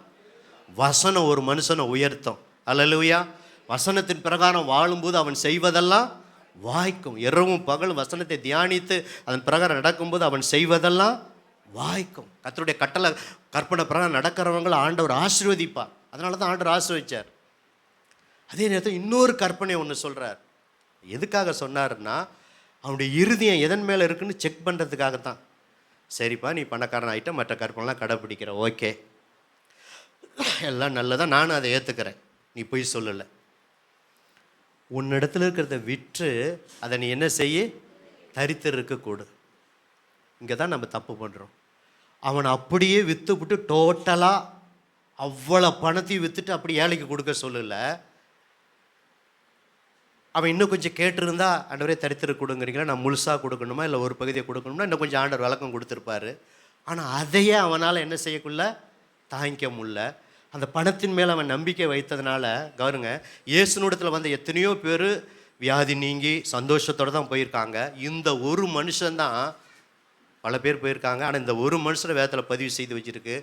அவன் வரும்போது சந்தோஷமாக வந்தான், நித்திய ஜீவனை சுதந்திரத்துக்குள்ளே என்னன்னு கேட்டான். ஆனால் போகும்போது துக்கத்தோடு போயிட்டான். என்ன, ஆண்டவர் அவனை முழுசாக விற்று கொடுக்க சொல்லலை, அதில் ஒரு பகுதியை ஏழைக்கு நீ கொடு, தான தர்மம் பண்ணு. அவன் பணத்தின் மேலே நம்பிக்கை வச்சதுனால ஒரு பணத்தை நான் கொடுக்க மாட்டேன். பழமொழி கூட சொல்லுவாங்களே, எச்சி எச்சி கையால் பார்த்தீங்களா, வசனம் வர மாட்டேங்குது, பழமொழி வருது. எச்சி கையால் காக்காவை கூட ஓட்டாத ஆளாட்டிருக்கவன். அந்த கற்பனை எதுக்கு சொன்னால், இன்னும் அவனை ஆசீர்வதிக்கத்தான். ஏழைக்கு இறங்கவன் கர்த்தருக்கு கடன் கொடுக்குறான். அவன் ஏழைக்கு ஒரு 1000 கொடுத்தா 2000 கொடுத்தா நிச்சயம் அவனை 10,000 கொடுத்து ஆண்டவர் இன்னும் உயர்த்த தான் அதை கொடுத்தாரு. அந்த கற்பனையும் கை கொள்ளணும். அவன் பாருங்கள் எல்லா கற்பனையும் கை கொள்வேன், பண விஷயத்தில் மட்டும் என்ன செய்யக்கூடாது, டச் பண்ணிடக்கூடாது. மற்றபடி எல்லா கற்பனையும் நான் கடைப்பிடிப்பேன். ஆனால் என் பணத்தை யாருக்கு நான் கொடுக்க மாட்டேன், ஊழியத்துக்கும் கொடுக்க மாட்டேன், ஏழைகளுக்கு கொடுக்க மாட்டேன். நடந்தது என்ன தெரியுங்களா? ஆண்டவர் ஒரு உதாரணம் சொல்கிறாரு. ஊசியின் காதில் என்ன நுழையும், ஒட்டகம் நுழைஞ்சாலும் பணக்காரன் எங்கே வர முடியாது, பரலோகம், அந்த நித்திய ஜீவனை சுதந்திரத்தை கொள்ள முடியாது. அப்படின்னா பணக்காரன் பரலோகத்துக்கு வர முடியாதுன்னு இல்லை. ஆபிரகாம் பணக்காரர், இப்போ ஆபிரகாம் நித்திய ஜீவனை இலைப்பாரிக்கிட்டு இருக்கார். ஈசாக்கு பெரிய கோடீஸ்வரன், இன்னைக்கு நித்திய ஜீவனை அங்கே இலைப்பாரிக்கிட்டு இருக்கார். அவங்கள பழைய ஏற்பாட்டு பரிசுத்தவான்கள், புதிய ஏற்பாட்டிலையும் நிறைய பேர். யாக்கோபு பெரிய பணக்காரன். அப்போ பணக்காரன் பரலோகத்துக்கு வரலன்னு சொல்ல, பணத்தின் மேலே நம்பிக்கை இருக்கிறவன், அந்த பணத்தை எதுக்கும் பிரயோஜனம் இல்லாமல் செல்பிஷாக இருக்கிறவன் நித்திய ஜீவன் என்ன செய்ய முடியாது, சுதந்திரித்து கொள்ள முடியாது. இப்படி இது ஒன்று தான் சொன்னேன். இப்படி நிறையா கற்பனைகள், கட்டளைகள். கற்பனைனா என்ன, இதை செய், இதை செய்யாதே. கட்டளைகள் என்ன, அதை படித்து பார்த்தீங்கன்னா இதை செய், செய்யாதே. அப்போ ஆண்டவர் எதை செய்ய சொல்கிறாரோ செஞ்சோம்னா நமக்கு நித்திய ஜீவன் உண்டு. ஆண்டவர் எதை செய்யாதேன்னு வசனத்தெல்லாம் சொல்லுவார், இதை செய்யாதே, விட்டு விடு. அது தீத்து புத்தகத்தில் கூட வேத புரட்டனாக இருக்கிறவனுக்கு 2 தரம் புத்தி சொல்லி என்ன செஞ்சிரு, விலகிரு. வம்ச வளர சண்டை, இந்த பிரச்சனை பண்ணுற ஆட்கள்லாம் விட்டு நீ என்ன செய்ய, விலகுங்கிறார். அப்போ விலக வேண்டிய காரியத்தை நம்ம விலகணும், விட்ட விட காரியத்தை விட்டணும். வேத வசனத்தை ஆராய்ச்சி பார்த்து இன்னும் என்ன கற்பனை நான் கடைப்பிடிக்கணும், இன்னும் ஆண்டவரே என்ன. சிடி சட்டை குறித்து ஒருத்தர் நான் சொன்னேன், ஒரு காரியத்தை சொல்லிட்டு அடுத்த குறிப்பு போகிறேன். சிடி சட்டு பார்த்தீங்கன்னா அவர் வயசான காலத்தில் அப்படியே பைபிளை ஆப்பிரிக்காவில் போகும்போது பைபிளை படிச்சுட்டே இருந்தார். அந்த வேலை உதவி செய்த வந்த அசிஸ்டன்ட் பாஸ்டர் ஊழியக்காரர் வந்தவர், என்னங்கய்யா இவ்வளோ வயசாயிருச்சு, ஒரு லைட்டு கூட டியூப் லைட் இல்லை, மற்ற அந்த காட்டில் இருக்கும்போது அந்த லைட்டை ஏந்தி அந்த மண்ணெண்ணெய் எரியுமில்ல, அந்த லைட்டை பற்ற வச்சு பைபிளை படிச்சுட்டு இருந்தார். அப்போ அவர் படிச்சுட்டு இருக்கும்போது அவர் சொல்கிறார் உடன் ஊழியர்கிட்ட, இவ்வளோ வயசாச்சு, இவ்வளோ ஊழியம் செஞ்சுருக்கேன், கிரிக்கெட்டெல்லாம் விட்டுட்டு என் சொத்தெல்லாம் நிறைய ஆர்ஃபனேஜுக்கு எழுதி வச்சுட்டு ஒரு தடவை சாட்சியாக சொல்லியிருக்கேன் சிடி சட்டை கோச்சி மிஷினரியை பற்றி. அப்போ அதெல்லாம் செஞ்சேன், ஆனால் இன்னும் ஏதாவது நான் கற்பனை கடைப்பிடிக்கல, ஏதாவது தவறி இருக்கிறேன்னா அப்படின்னு பைபிளை படிக்கிறேன். அப்படி தான் நீங்களும் நானும் கடைப்பிடிக்கணும். பிரதர், நீங்கள் நிறையா கட்டளையை கடைப்பிடிக்கிறீங்க, நீங்கள் நிறையா கற்பனையை கடைப்பிடிக்கிறீங்க. சிஸ்டர், நீங்கள் நிறையா வசனத்தின்படி நடக்கிறீங்க. ஆனாலும் நீங்களும் நானும் சில கற்பனைகள், சில வசனத்தில் நீங்களும் நானும் என்ன செய்கிறோம், தவறுகிறோம். ஆவியானவரே எனக்கு உணர்த்துங்க, இன்னும் எந்த வசனத்துக்கு நான் கீழ்ப்படியணும், எந்த கற்பனைக்கு நான் கீழ்ப்படியணும், எந்த கட்டளைக்கு கீழ்ப்படியணும். அப்படி அதை ஒப்பு கொடுத்து நம்ம சரி செஞ்சிட்டோம்னா சூறாக எழுதி வச்சுக்கோங்க, இங்கே வந்திருக்கிற அத்தனை பேருக்கும் நித்திய ஜீவன் உண்டு. ஹல்லேலூயா. நித்திய ஜீவன் அளிப்பேன் என்பதை அவர் செய்த வாக்குத்தத்தம். நேராக வேகமாக போகிறேன். அடுத்து நித்திய ஜீவனை பெறணும்னா ரோமர் 6:22-23. ரோமர் 6:22-23 சீக்கிரம் எடுத்து வாசிங்க யாருனாலும்.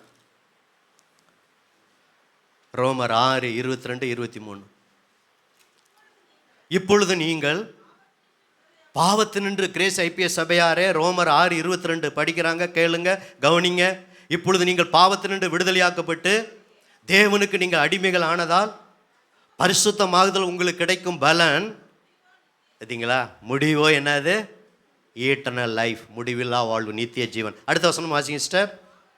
பாருங்க, பாவத்தின் சம்பளம் மரணம், தேவனுடைய கிருபை வரமோ நம்முடைய கர்த்தராகிய இயேசு கிறிஸ்துவினால் உண்டான நித்திய ஜீவன். இப்போ பாருங்க, முன்னாடி நம்முடைய அவயங்களை எல்லாத்தையும் பாவத்துக்கு அடிமையாக ஒப்பு கொடுத்தோம். இப்போ இந்த கண்ணு காது அவயத்தை பரிசுத்தத்துக்கு நம்ம அவயங்களா அவருக்கு அடிமையாக ஒப்பு கொடுத்தோம்னா பரிசுத்தமாகுதல் அது. ஆனால் முடிவு நித்திய ஜீவன். ஆனால் பாவத்தின் சம்பளம் மரணம், நம்முடைய கர்த்தராகிய நம்முடைய தேவனுடைய கிருபை வரமோ நம்முடைய கர்த்தராகிய இயேசு கிறிஸ்துவினால் உண்டான நித்திய ஜீவன். அப்போ 3வது குறிப்பு, பரிசுத்தமாய் வாழும்போது யார் இந்த உலகத்தில் பரிசுத்தமாக வாழ்கிறாங்களோ அவங்களுக்கு தான் நித்திய ஜீவன். ஒரு அலையிலா சொல்லாமா?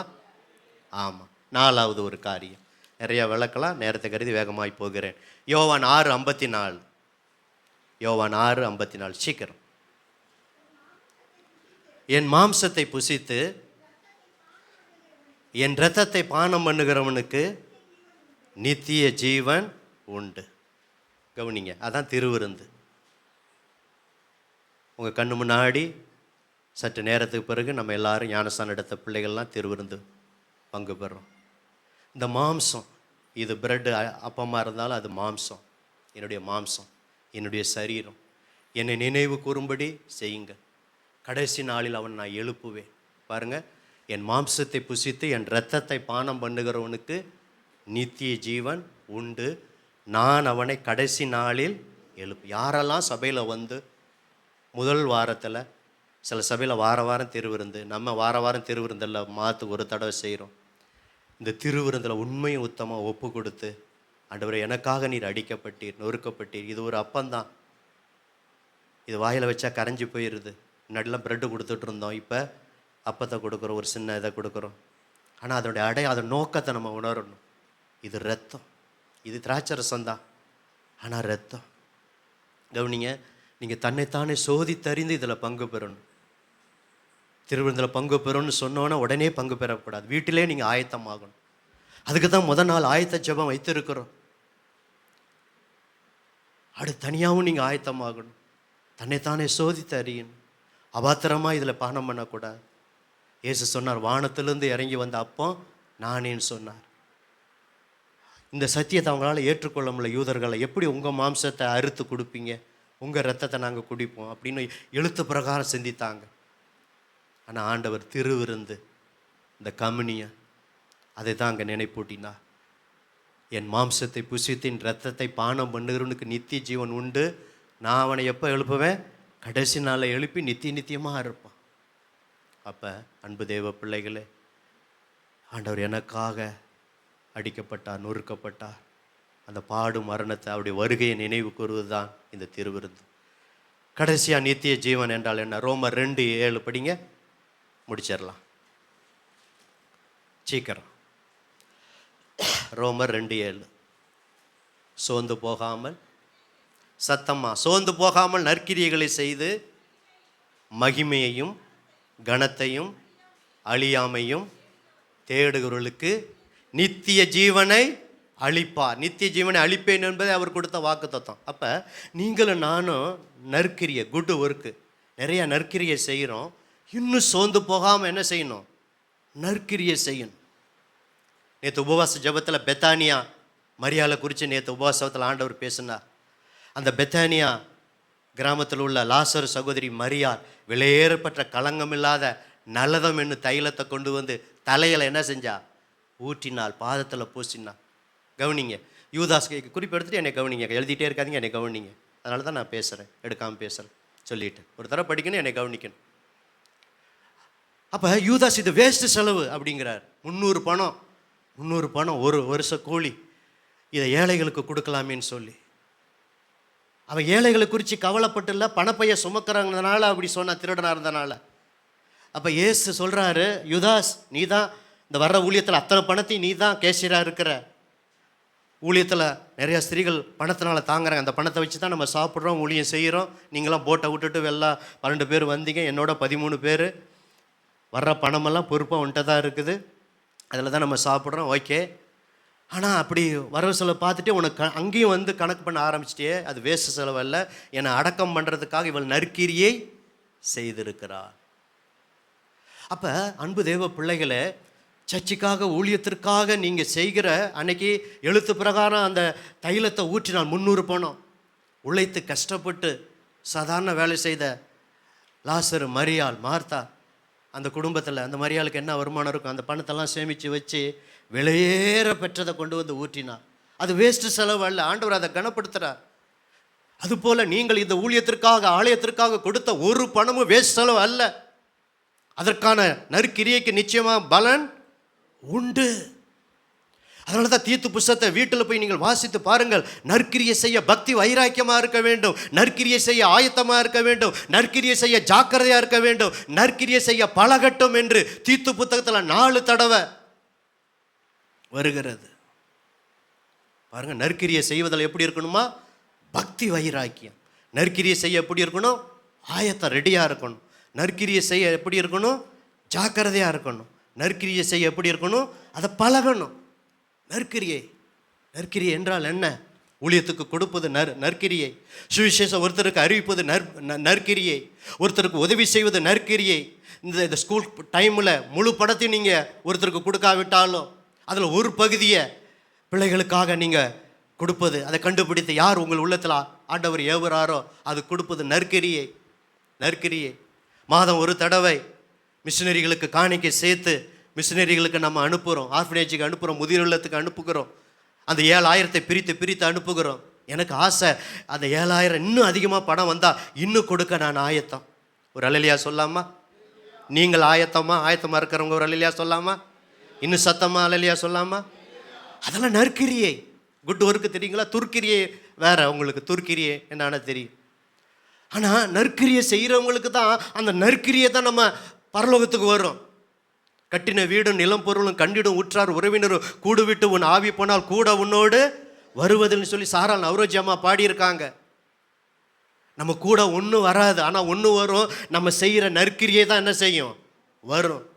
குடும்பத்துக்கு செய்கிற நற்கிரியை, உறவினருக்கு செய்கிற நற்கிரியை, சபைக்கு செய்கிற நற்கிரியை, ஏழை ஜனங்களுக்கு செய்கிற நற்கிரியை, தான தர்மம் பண்ணுறது. அப்போஸ்தலர் நடபடிகளை பார்த்தீங்கன்னா 2 காரியத்தை சொல்லி நம்ம திருந்து போகிறோம். எடுக்க வேண்டாம். அதனால தான் எடுக்காமல் சொல்கிறேன். சில நேரம் எடுத்து சொல்லுவேன், சில நேரம் எடுக்காமல் சொல்லுவேன். எல்லாத்துக்கும் கர்த்தருடைய பிள்ளைகள் செய்தியில் ஆயத்தமாக இருக்கணும். 9ஆம் அதிகாரத்தில் நீங்கள் வீட்டில் போய் படித்து பார்த்தீங்கன்னா அந்த தொற்கால் என்கிற தபித்தால் வர்றாங்க. அந்த சிசி நிறையா நற்கிரியை செய்கிறா, தான தர்மம் பண்ணுறா, ட்ரெஸ்ஸை தச்சு கொடுக்குறா, பரிசுத்தவான்களுக்கு, விதவைகளுக்கு, விடவுக்கு ஆதரவாக இருக்கிறா. அதனால தான் அந்த அம்மா இறந்து போச்சு. தொற்கால்ங்கிற தபித்தாள். பேதுரு வந்து தபித்தாளே எழுந்துருன்னு சொன்ன அந்த அம்மாவுக்கு என்ன செஞ்சார்? ஜீவனை கொடுத்தா. அதனால தான் உலகத்தான் சொல்கிறான், தர்மம் என்ன செய்யும்? தலை காக்கும். தர்மம் தலை காக்கும். மாதம் ஒரு தடவை நீங்கள் தசமபாகம் கொடுக்கிறீர்கள், அது நற்கிரியை. பொருத்தனை பண்ணி கொடுக்கிறீர்கள், அது நற்கிரியை. உபவாச ஜெபத்திற்கு சாப்பாட்டுக்கு தாங்குகிறீர்கள், அந்த டீ செலவுக்கு, அது நற்கிரியை. இன்னும் ஆலயத்தினுடைய அலங்காரம் மற்ற காரியத்திற்காக கொடுக்குறோம், சேமித்து வைக்கிறோம், ஒவ்வொன்றா செய்கிறோம், அதெல்லாம் நற்கிரியை தான். அதோடு கூட அது மட்டும் அல்ல, ஏழை ஜனங்களுக்கு நற்கிரியை. உங்களுடைய வருமானத்தில் ஒரு வருஷத்தில் ஒரு மாதத்தில் 40,000 50,000 1,00,000 வந்துச்சுன்னா அதில் 10ல் 1 தசம பாகத்தை கொடுப்பது, அது ஒரு நற்கிரியை. பொருத்தனையை கொடுப்பது நற்கிரியை. ஒருவேளை தசமாக கொடுக்காவிட்டாலும் ஒரு பகுதியை நம்ம தீர்மானம் பண்ணி குடும்பமாய் இந்த ஆலயத்திற்கு நீங்கள் விதைப்பது, அது நற்கிரியை. அது நல்ல காரியத்துக்கு செலவு பண்ணுகிறோம், சேமித்து வைத்து. அப்போ நற்கிரியை தான் நம்ம பரலோகம் கொண்டு வரும். அவள் பாருங்க, அந்த தொற்கால் தபித்தாள் அப்படியே விதவைகளாக வந்து அழுதாங்க. அந்த அம்மா இறந்தோன்னே, ஐயோ எனக்கு ஆதரவாக இருந்தாங்களே, எனக்கு ஆதரவு சொன்னாங்களே. பரிசுத்தவங்களாம் அந்த ட்ரெஸ்ஸை தச்சு கொடுத்துருப்பாங்க. அதே 10ஆம் அதிகாரத்துக்கு வந்தீங்கன்னா அப்போஸ்தலர் நடபடிகள் எடுக்க வேண்டாம், கொர்நேலியு வரார். அவருக்கு சம்பளம் எவ்வளோ சம்பளம், அவன் 10-100 பேருக்கு அதிபதி. அந்த சம்பளத்தில் ஒரு பகுதியை மிகுந்த தான தர்மங்களை என்ன செய்கிறாரு? செய்கிறா. நீங்கள் அம்பா டாட்டா பிர்லா அல்ல, கஷ்டப்படுறீங்க சில நேரம் கத்துற. ஆனால் இருக்கிறத நீங்கள் என்ன செய்யுங்க? சிலர்லாம் சொல்லுவாங்க, நான் அம்பானியாக வந்தா, டாட்டா பிர்லாவாக வந்தா, நான் லட்சாதிபதியாக வந்தா சொல்கிறாங்க. சில 1000ல் நீங்கள் உண்மையாக இருங்க, லட்சாதிபதி ஆண்டவர் மாற்றுவார். அல்லேலூயா. லட்சத்தில் உண்மையாக இருங்க, கோடீஸ்வரனா கத்தர் என்ன செய்வார்? உங்களை என்னையும் மாற்றுவார். அதில் பிரித்து கொடுங்க. உங்களுக்கு என்ன மாதம் ஏன் நீங்கள் வருமானமோ அது குடும்பம் தனக்குன்னே நீங்கள் வச்சுக்காதீங்க. அது செல்ஃபீஸ். அது வேண்டாம், அது வேண்டாம். நீங்கள் தான் உழைச்சதான், நீங்கள் தான் கஷ்டப்பட்டதான், நீங்கள் தான் வீடு கட்டுறது, வாடகை வருது, பல விதத்தில் உங்களுக்கு வருமானம் வருது, பல காரியங்களை செய்கிறீங்க. உங்கள் கணவர் உழைக்கிறார், பிஸ்னஸ், தொழில், வியாபாரம். அந்த பணம் வந்தவொடனே திட்டமிட்டு செலவு பண்ணுங்க. இந்த சபையில் நான் திருவிருந்து எடுக்கிறேன், இந்த சபையை நான் தாங்கன்னு சொல்லி அநேகர் நீங்கள் தாங்குவதனால தான் 26 வருட ஊழியத்தில் ஆண்டவர் இம்மட்டு ஆண்டவர் ஆசீர்வதித்திருக்கிறார்.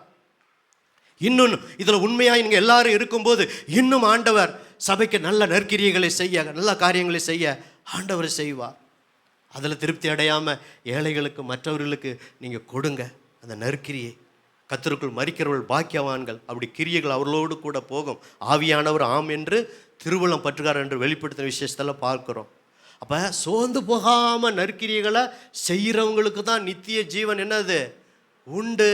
சோர்ந்து போகாமல் நற்கிரிகளை செய்து மகிமையும் கனத்தையும் அழியாமையும் தேடுகிறவர்களுக்கு நித்திய ஜீவனை அளிப்பார் என்று ரோமர் 2:7 நம்ம வாசிக்கிறோம். ஒரு சாட்சியை சொல்லி நான் முடிக்க விரும்புகிறேன். பண்டித ரமாபாய், நம்மளாம் வரலாறு படிச்சிருப்போம். எத்தனை பேர் பண்டித ரமாபாய் ஞாபகம் இருக்குது? எனக்கு ஞாபகம் இருக்குது. கையை உயர்த்துங்க. பண்டித ரமாபாய் ஒருத்தர் கூட தெரியாதாப்பா? படிக்கவே இல்லையா நீங்களாம் வரலாறு? என்ன ஆணு பார்க்குறீங்க?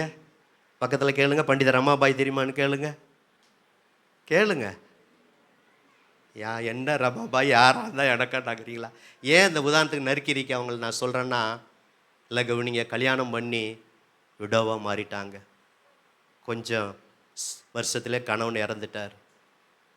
அப்போ தான் அவங்களுக்கு ஒரு பாரம் வந்தது. அவங்கள குறித்து நிறையா சொல்லலாம், சுருக்கமாக சொல்லி நான் முடிக்கிறேன், திருவந்து போகிறோம். என்ன போல விதவைகள், கணவனை இழந்தவர்கள் நாட்டில் நிறைய பேர் இருக்காங்கன்னு சொல்லி, குறிப்பாக அந்த விதவைகளை எல்லாத்தையும் கூப்பிட்டு ஒரு ஆசிரமத்தை நடத்தி விதவைகளுக்கு சுவிசேஷத்தை சொல்லி அந்த அம்மா ஃபஸ்ட்டு ரட்சிக்கப்பட்டாங்க, பண்டித ரமாபாய். அதுக்கப்புறம் அநேக விதவைகளுக்கு சுவிசேஷம் சொல்லி, ஒரு சுவிசேஷம் மாத்திரம் நற்கிரியை அல்ல, பொருள் உதவி, பண உதவி கொடுத்து, கவலைப்படாதீங்க, எனக்கும் கணவர் இல்லை, பாரு நான் சந்தோஷமாக இருக்கிறேன், ஆண்டவர் உங்களை ஆறுதல் படுத்துவார், கைம்பெண்ணாக இருக்காதீங்க. அந்த கைம்பெண்களெல்லாம் அந்த கணவரை இழந்தால் உடன் கட்டை ஏறுற பழக்கெல்லாம் இருந்துச்சு. அந்த காரியத்தெல்லாம் ஒழித்து போராடி, கவர்மெண்ட்டில் போராடி அந்த விடுதியெல்லாம் வச்சு அநேகருக்கு அந்த பண்டித ரமாபாய் ஆதரவாக இருந்தாங்க. திருநெல்வேலியில் ஏமி கார்மைக்கால் அம்மையார் அநேக சிறு பிள்ளைகளுக்கு, இன்றைக்கி டோனா ஒரு ஸ்கூல் இருக்குது, இன்றைக்கும் மிஷினரிகள் அந்த பிள்ளைகளை அங்கே விட்டுட்டு நிறைய பேர் வட இந்தியாவில் போகிறாங்க. அவங்களாம் வெளிநாட்டிலிருந்து வந்து அநேக நற்கிரிகளை செஞ்சாங்க. அந்த அம்மா காலில் விழுந்து படுத்த படுக்கையாக கடந்தாங்க. அவங்க படுத்த படுக்கையாக கடந்தாலும் அந்த நற்கிரிகளை செய்வதை விடவே இல்லை. திருநெல்வேலியில் வெளிநாட்டிலேருந்து மிஷினரியாக அவங்க அவங்க கண்ணு இந்திய கண்ணு மாதிரி உண்டுச்சான். அப்போ அவங்க ஆண்டவர் கேட்டாராம், அவங்க என்ன எங்கள் நாட்டில் நாங்கள் பிறந்தோம், எங்கள் கண்ணு மாரி, அது ஃபாரின் கண்ணெல்லாம் எப்படி இருக்கும், பழுப்பு நிறம் கொஞ்சம் இதை மாரி இருக்கும்ல, அதுமாரி இல்லைன்னா ஆண்டவர் ஒரு நோக்கத்தோடு அப்போவே கண்ணவே எப்படி ஆச்சிட்டாரு, இந்திய மக்கள் நம்ம கண்ணு மாதிரியே. அப்போ தான் உணர்ந்தாராம், நான் இந்தியாவுக்கு வந்து குறிப்பாக திருநெல்வேலிக்கு வந்து தமிழ்நாட்டில் அந்த டோனா ஒரு சின்ன பிள்ளைகளுக்கு, இன்னும் விதவைகளுக்கு, அநேகருக்கு அவங்க நற்கிரியை செஞ்சாங்க. அதனால் நம்மளால் இயன்ற வரைக்கும் எவ்வளவு நற்கிரியைகள் நம்ம செய்கிறோமோ அதுதான் நமக்கு பரலோகம் கொண்டு சேர்க்கும், அதுதான் நமக்கு நித்திய ஜீவனை கொடுக்கும். இன்றைக்கி அநேக மிஷினரிகள், மேரி சிஸ்டர் சித்ரா நல்லா ஜெபிச்சாங்க அந்த சட்டத்துக்காக, அந்த டிபார்ட்மெண்ட்டில் இருப்பதுக்காக. உங்களுக்கு நல்லா தெரியும், அப்படி தானே சிஸ்டர்? ஆமாம், எல்லோரும் தெரிஞ்சுக்கணும். கிறிஸ்தவ மார்க்கம் அநேக மிஷினரிகளாய் வந்ததுனால இன்றைக்கி எத்தனை ஸ்கூல், எத்தனை நற்கிரியை. நம்முடைய இந்தியா, நம்முடைய தமிழ்நாடு படிப்பறிவு இல்லாமல் இருந்தாங்க. இன்னும் சொல்ல போனால் சகோதரிமார்கள் ப்ளவுஸ் கூட போட தெரியாமல் இருந்தாங்க. இதெல்லாம் மிஷினரிகள் வந்து தான் என்ன செஞ்சாங்க, இந்த சரித்திரம்லாம் உங்களுக்கு தெரியணும், பைபிள் மாத்திரால இந்த தெரியும். ப்ளவுஸை தச்சு இப்படி தச்சு போடணும்னு, ப்ளவுஸ் இல்லாமல் வெறும் சேலை மட்டும் கட்டுவாங்க. அதெல்லாம் மாற்றினது யார்? மிஷினரிகள். இப்படி அநேக மிஷினரிகள். நம்முடைய பிள்ளைகள்லாம் பிஷப்பில் படிக்கிறாங்க. அவர் ஒரு பிஷப்பாக இருந்தவர், மிஷினரியாக வந்தவர், ஊழியக்காரராக வந்தவர். இப்படி அநேக ஸ்கூல், அநேக ஆசிரமங்கள், அநேக காரியங்கள், முதியோர் இல்லம். இந்த தொண்டு நிறுவனத்துக்கு விரோதமாகத்தான் இப்படி சட்டம் வருது. இதை நீங்கள் உங்களுக்கு தெரியுதோ தெரியலையோ தெரிஞ்சுக்கிட்டீங்க. நீங்கள் உங்கள் தனி ஜெபத்தில், ஆண்டவரே இந்த தொண்டு நிறுவனங்கள்லாம் சிறப்பாக நடைபெறணும், நற்கிரியை செய்யணும். அந்த பணம் வாங்குறவர்களும் எல்லாரும் ஒரு சிலர் தவறு பண்ணுறாங்க, ஆனால் உண்மை உத்தமாக இருக்கிறவங்களும் இருக்குது. நம்ம எல்லாரும் அதே கண்ணோட்டத்தோடு பார்க்குறோம்.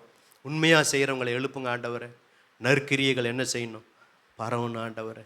ஏன்னா நற்கிரியை தான் நம்மளை பரலோகம் கூட்டி சேர்க்கும். அப்போ 5 காரியத்தை நான் உங்களுக்கு ஞாபகப்படுத்தினேன். பிதாவையும் குமாரனையும் அறிவது தான் நித்திய ஜீவன், வேத வாக்கியங்களை ஆராய்ந்து பார்ப்பது தான் நித்திய ஜீவன், பரிசுத்தமாய் வாழ்வது தான் நித்திய ஜீவன், ஞானஸ்தானம் எடுத்து திருவிருந்தில் பங்கு பெறுவது தான் நித்திய ஜீவன். அதனால தான் வாலிபர்களை நீங்கள் இந்த வருஷம் ஒப்பு கொடுங்க, ஞானஸ்தானம் எடுங்க நான் சொல்கிறது காரணம், உங்கள் அம்மா அப்பா அப்படி அடிக்கடி சொல்ல மாட்டாங்க. இப்படி செய்தி வரும்போது வாலிபர்களுக்கு நான் சொல்லுகிறேன், 10வது முடிச்சிட்டாவே ஞானஸ்தானம் பெறத்துக்கு உங்களுக்கு வாலிபர்களே தடை இல்லை. டிசம்பருக்குள்ளே தீர்மானம் எடுங்க, நல்லா ஜெபம் பண்ணுங்க. எத்தனை நாள் இந்த திருவிருந்து எடுக்கும்போது நீங்கள் அப்படியே நிற்பது. இப்போ கொஞ்சம் நேரத்துக்கு பிறகு நாங்கள் திருவிருந்து எடுக்க போகிறோம். இது வெறும் ஞானஸ்தானம் எடுத்து எண்ணிக்கைக்காக அல்ல, பரலோகம் உங்களை கூட்டி சேர்ப்பது. புரியுதுங்களா? அது திருவிருந்தில் பங்கு பெறவங்க தான் நித்திய ஜீவன் பெற முடியும். அதனால தான் வாலிப பிள்ளைகளை நான் உரிமையோடு சொல்லுகிறேன், 10வது ஆயிடுச்சா பெற்றோர்களும் ஜெபம் பண்ணுங்க, என் பிள்ளை அவனா ஞானஸ்தானம் எடுக்கணும். நீங்கள் ஜெபம் பண்ணிக்கிட்டே இருங்க. ஒரு நாள் எலிசாவை போல் அவங்க அப்பாட்ட சொன்ன மாதிரி பாஸ்டர்கிட்ட வந்து என்கிட்ட சொன்ன மாதிரி ஞானஸ்தானம் எடுத்தது மாதிரி எலிசாவை போல் அநேகர், டொமினிக் எலிசாவை போல் வாலிப பிள்ளைகள் அநேகர் ஞானஸ்தானம் எடுக்கணும். சொல்லும்போது கீழே குனிஞ்சிட்டு இருக்கீங்களே, என்னை பாருங்கப்பா, பரலோகம் போகத்தானே தான்ப்பா உங்களை சொல்கிறோம், நல்ல காரியம் தானேப்பா. இன்றைக்கி ஒரு தீர்மானம் எடுங்க. இந்த ஒப்பு கொடுக்குற நேரத்தில் நாளைக்கே எடுக்க சொல்லலை, டிசம்பர்லையாவது நீங்கள் எடுங்க. உங்களுக்கு தகுதி இருக்குது. உங்களுக்கு என்ன பாவம் அநியாயம் எனக்கு தெரியாமையாக இருக்குது, அந்த வயசு வந்த பிறகு ஞானஸ்தானம் எடுக்கலாம். ஞானஸ்தானம் எடுத்தவங்களுக்கு தான் இந்த திருவிருந்து. அதுதான் நம்ம இந்த திருவிருந்தில் பங்கு போகிறோம். கடைசியாக சோர்ந்து போகாமல் நற்கிரியை செய்யும்போது சோறு வரும். என்னடா நல்ல காரியம் செஞ்சு செஞ்சு என்ன பிரயோஜனம் அப்படின்னு வரும். சோர்ந்து போகாதீங்க. நற்கிரியை உங்களை பரலோகம் கொண்டு, இந்த 5 காரியம் நிறையா சொல்லலாம். இந்த 5 காரியத்துக்கு நிச்சயமாக பரலோகம் கன்ஃபார்ம். ஆமேன்னு சொல்கிறவங்க 2 கரங்களை வச்சு அலையிலையா சொல்லாமல், அந்த வருகையை இப்போ வரப்போகிறார், அந்த வருகையை நினைவு கூறும்படி தான் இதை செய்கிறோம். ஒன்றும் மரணத்தை நினைவு கூறுகிறோம். இந்த திருவிருந்து பங்கு பெறுறதுலாம் 2 காரியத்தை நினைவு கூறுகிறோம். மரணத்தை நினைவு கூறுகிறோம், வருகையை நினைவு கூறுகிறோம். இப்போ வருகை எப்படி நினைவு கூறுவது? இப்போ மரணத்தை இதை பாடி இதை அனுசரித்து நம்ம மரணத்தை நினைக்கணும். வருகையை நம்ம பாடல் பாடி ஆண்டவர் நிச்சயம் வரப்போகிறீ அப்படின்னு தெரிஞ்ச பாடல் தான். மகிமையின் ராஜா மகிமையோடு வருகின்றார் மேகம் மீது. ஒரு சாம் ஜபத்தரை சென்னையில் வல்லமையாக ஊழியம் செய்தவர். இன்றைக்கு அவருடைய மகன் வல்லமையாக அதை காட்டிலும் ஊழியம் செய்கிறார். அவர் இயற்றின பாடல். அவர் இப்போ இலைப்பாரிக்கிட்டு இருக்கார் பரலோகத்தில், நான் நம்புகிறேன்.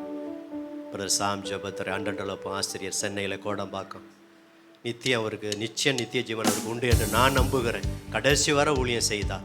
அவர் ஏற்றின பாடல் பாடலாமா? மகிமையின் ராஜா மகிமையின் ராஜா மகிமையோடு வருகின்றார் மேகமீதில். மகிமையின் ராஜா மகிமையோடு வருகின்றார் மேகமீதில்.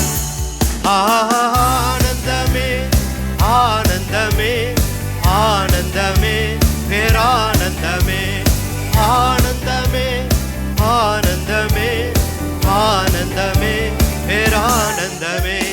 பூமி அதிசயிக்க வானோர் வானோர் ஆர்ப்பரிக்க.